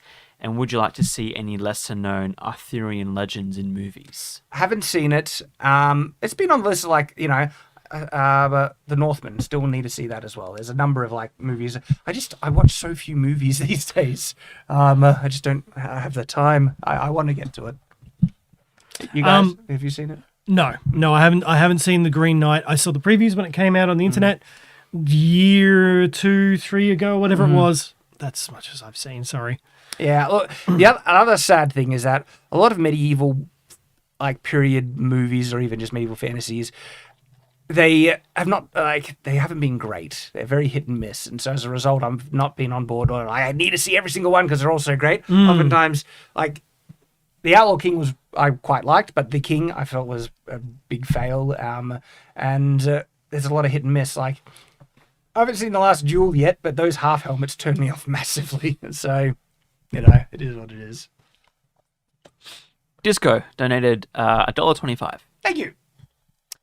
Gowan Jones for 20 Australian for keeping me entertained and calling out all the BS. We appreciate you. Thank you for that. Static Noise for 550 New Zealand. Greetings from the land of the long white cloud. The definition debate reminded me of the other great debate, chess. 2D was 3D chess. Where does everyone sit? I regret bringing this up because I know this could go. It's clearly 2D. We're not talking about it's 2D. Okay, so we're not going to know. No, we're not going to. Nate, Because I actually stop. don't know about. Move on, Nathan. Move on. I am interested. I won't argue it. I'm just interested. Like, if someone asked you, is chess a 2D or 3D game? It's a 2D game. Yes, it is a 2D but game. What would Nate? Okay, is chess a 2D or 3D game? Yeah. 2D game with 3D pieces. Great, let's go. Okay. All right, Cameron for 199. Will there be Death Star swords? No. Great. Good question. Alfred B228 for 5 USD. Do you have any thoughts on the lightsaber longsword, maybe great sword that we might see snippets of in the Jedi Survivor trailers? I haven't seen this. But I have many thoughts on lightsaber combat in general. Yeah, and we want to make more videos on that. And I've always been a proponent that lightsabers should have crossguards before, crossguards were ever added on. Yeah, but not necessarily crossguards made of lightsaber. Like, what's the metal that's... Beskar. But you could have, like, a bottom projecting that, that stops your hand from that has the energy on top of it. No, that's fine. Yeah. But it's just not your hand up against... Yeah. Well, to me, it's more that because it's a 360-degree cutting angle, you don't have. It's not actually necessarily. It should. If you watch the original movies, the original movies, the blades were 2D. Like when they were turning, they were flat planes. I swear I remember that. That depends on the effects they were using. I'm talking the original. There is a scene where it was 2D, but another scene it was 3D. In 4, 5, and 6, they were 2D. No. In literally all of Star Wars. Past that point when technology has advanced, they are round. They have a 360 Yeah, I know. He makes edge. a good point. Not all, but yes, a lot more of it. Now, obviously, that's cool because when you have something like a sword, it's indexed because you have a cutting edge. Like 360-degree cutting is an advantage on a weapon. It's useful, but doesn't mean that a crossguard would not be. You are correct. It's just it would change up how you use things in certain ways because you can cut wherever you want. 2D or 2D lightsaber shot. There is no. All right. Anyway. There's both. Darksaber is. Yeah, all right. You're not going to be started on that thing right now. Moving on. Okay, Cyborgs 100 for £2. Said my repro is based on Shirasara katana. Shirasaya's katana. Don't know the reference. No, I imagine that's an anime that none of us have seen. Sorry. Sounds like Demon Slayer. If I was to possibly. I don't know. That's Demon Slayer. JD Mech for 81 for $9.99 USD. I would love for you guys to get more creative and level up your merch game and push it more, even give your team a percentage of sales from the designs or merch ideas. Merch is the real solution. So I'm going to show you... No, don't press any buttons yet. Don't press any buttons yet. I am going to show you guys a new merch design that will be coming out. I wanted to launch this with the Kickstarter, but Shad didn't want to. But we are going to be launching it soon for all of the Shadow of the Conqueror fans. This is one done by me, by hand. There will be no AI ones. They'll all be done by hand. Don't worry. Do the... Too late. Do the small one. Yes, do the small one. All right. This is a new design that's going to be coming up for merch for Shadow of the Conqueror. It's one of our first ones in our new merch line. We are kind of in between where we're still using Teespring, but we're looking at other options to maybe... Yeah. That makes sense. There's some great merch potential I want to do. Now, I have done like shirts and push shirts quite heavily before. My experience with them is they're not consumable, and it's great that people have access to them. They're still available, but usually when people buy a couple of shirts, then they have a couple of shirts and they won't continue. And so if we want something sustainable, there's other options that I'm looking at. Yeah. I love merch. He loves merch. Nathan loves merch. We all love merch. I want to wear merch. You want to wear merch? I want to wear merch. I've got merch at home. I bought off creators. I'm wearing merch. I'm wearing one of my shirts under this right now. Yes, but this is actual proper merch stuff. It is. This will be the design for the Shadow of the Conqueror one. So if you love Shadow of the Conqueror, you can obviously pick up one of these. We also have some other ones that have already started on, and I think we said right in the beginning of the video, we do have a katana one that will be coming along with a video. Yeah. And there is always the chainmail prints that are available through the Teespring store. We are wearing it right now. Yes. Chainmail print hoodies. We're always wearing these in video. Well, I am at least. But we don't push it or promote it nearly as much as we could. Yeah. Chainmail prints people get a kick out of. Yeah. But we have new designs coming. Don't worry. Something that I'm working on. Okay, next one's from JDJ for... Oh, he just donated $10. Thank you, sir. Thank you. Clifton 3D for €6. Yes, after Star Wars celebrations, it is clear we need awesome sci-fi. Can't wait for All-Star. I'm doing it for you, mate. That's one of the things we need. We need it. I've literally gotten to the point... I've told you about my comic book, the first one that I did, and how hard it was. It was like 4 months of non-stop work to do a comic book by yourself from start to finish. And I'm at a point where I'm like, you know what? I might just do my own thing. I might do another comic book. It's my own. Because I am just... My inspiration for All-Star came from after watching Rise of Skywalker. It might have been the last year. I forget. It might have been, but anyway, there was a Star Wars-shaped hole in my heart where I needed to be filled. Yeah. That's where I'm at. I'm like, I will do it. And that's literally why I'm doing it myself. Fine, I'll do it myself. Same. That's why I'm doing All-Star, and I'm literally making All-Star to be themed to give all the things we loved about Star Wars in something new. But honestly, an opportunity, I feel, to try and make things even better, perhaps better world building. And not. I love the original trilogy. That's great. Okay, but try and make things as good as possible with All-Star. Shad bathwater merch. I mean, hey, not going to happen. Not going to happen. If you're willing to pay. Now, we still have quite a few left. Do we want to finish up? Because it has been quite a while. We need to finish up. We'll speed run it. Okay. Red Shrieken says, what about dragons? Good question. Great question. Tao Cody says, if you found yourself in a Squid Game-like scenario where if you won, the world was remade based on a wish, what would you wish for? Lots of swords. That's my wish. Thank you for the super chat. Quicksilver says... hey Shad, does the city of castles have a name? It was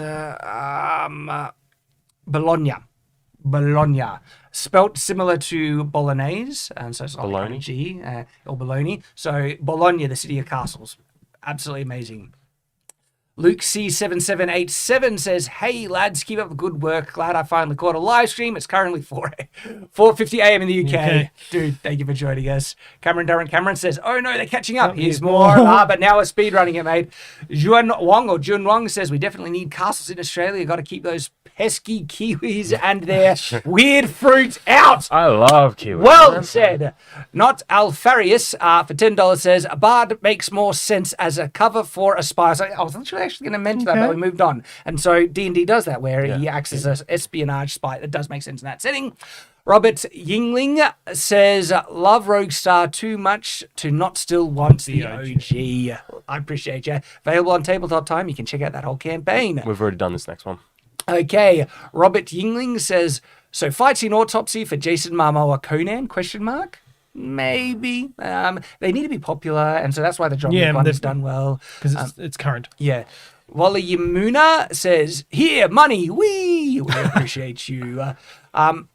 Cambio Shear donates 80 MAD. I have no idea what that currency is, but we appreciate you. Clifton 3D, good to see you, mate, says, can try make the test ancient Chinese paper armor. Lots of work involved in that one. Yeah. So maybe not.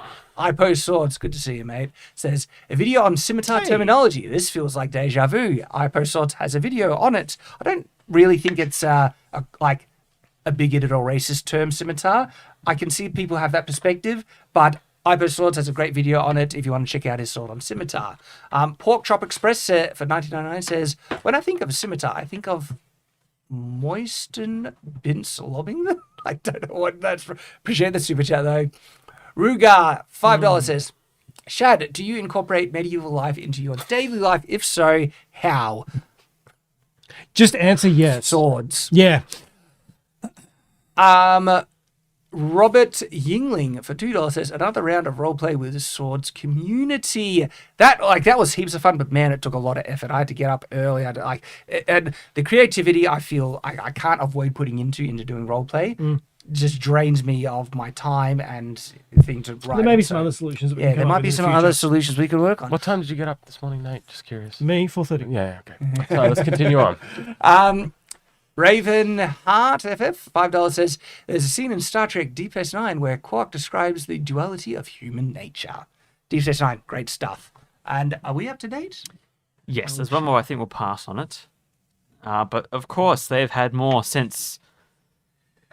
Yeah, these ones. So, Blake I know Nelson they're donates. Oh no, they're speedrunning. Go faster. Cameron, we see you. Donates $1. Donates 10 for test. Look, we're going to have to call it there. We appreciate you guys, everyone who has super chatted. Appreciate you all. Thank you for joining us on this Shadiversity live stream. We're trying to do these weekly. We're going to keep them up, see how we go. Hope you can join us in the future. The thing is, though, so the last live stream did happen how it happened before. By the way, everyone who knows we can't get to the super chats anymore. So if you're gonna do them now, you're probably not gonna. We're wrapping up now. We appreciate everyone who has done it. But the last live stream basically only gets recommended for subscribers, just like last time. So I think what we're gonna do is mention them, promote them in our regular videos. Say, hey, we're doing. And I'll also try and community post them to get some more eyeballs on the notifications. So many things to remember. Yeah, I know there is. But they like the community loves them. Lots of interaction, which is heaps of fun. Appreciate you all. Thank you for joining us, and until next time, farewell.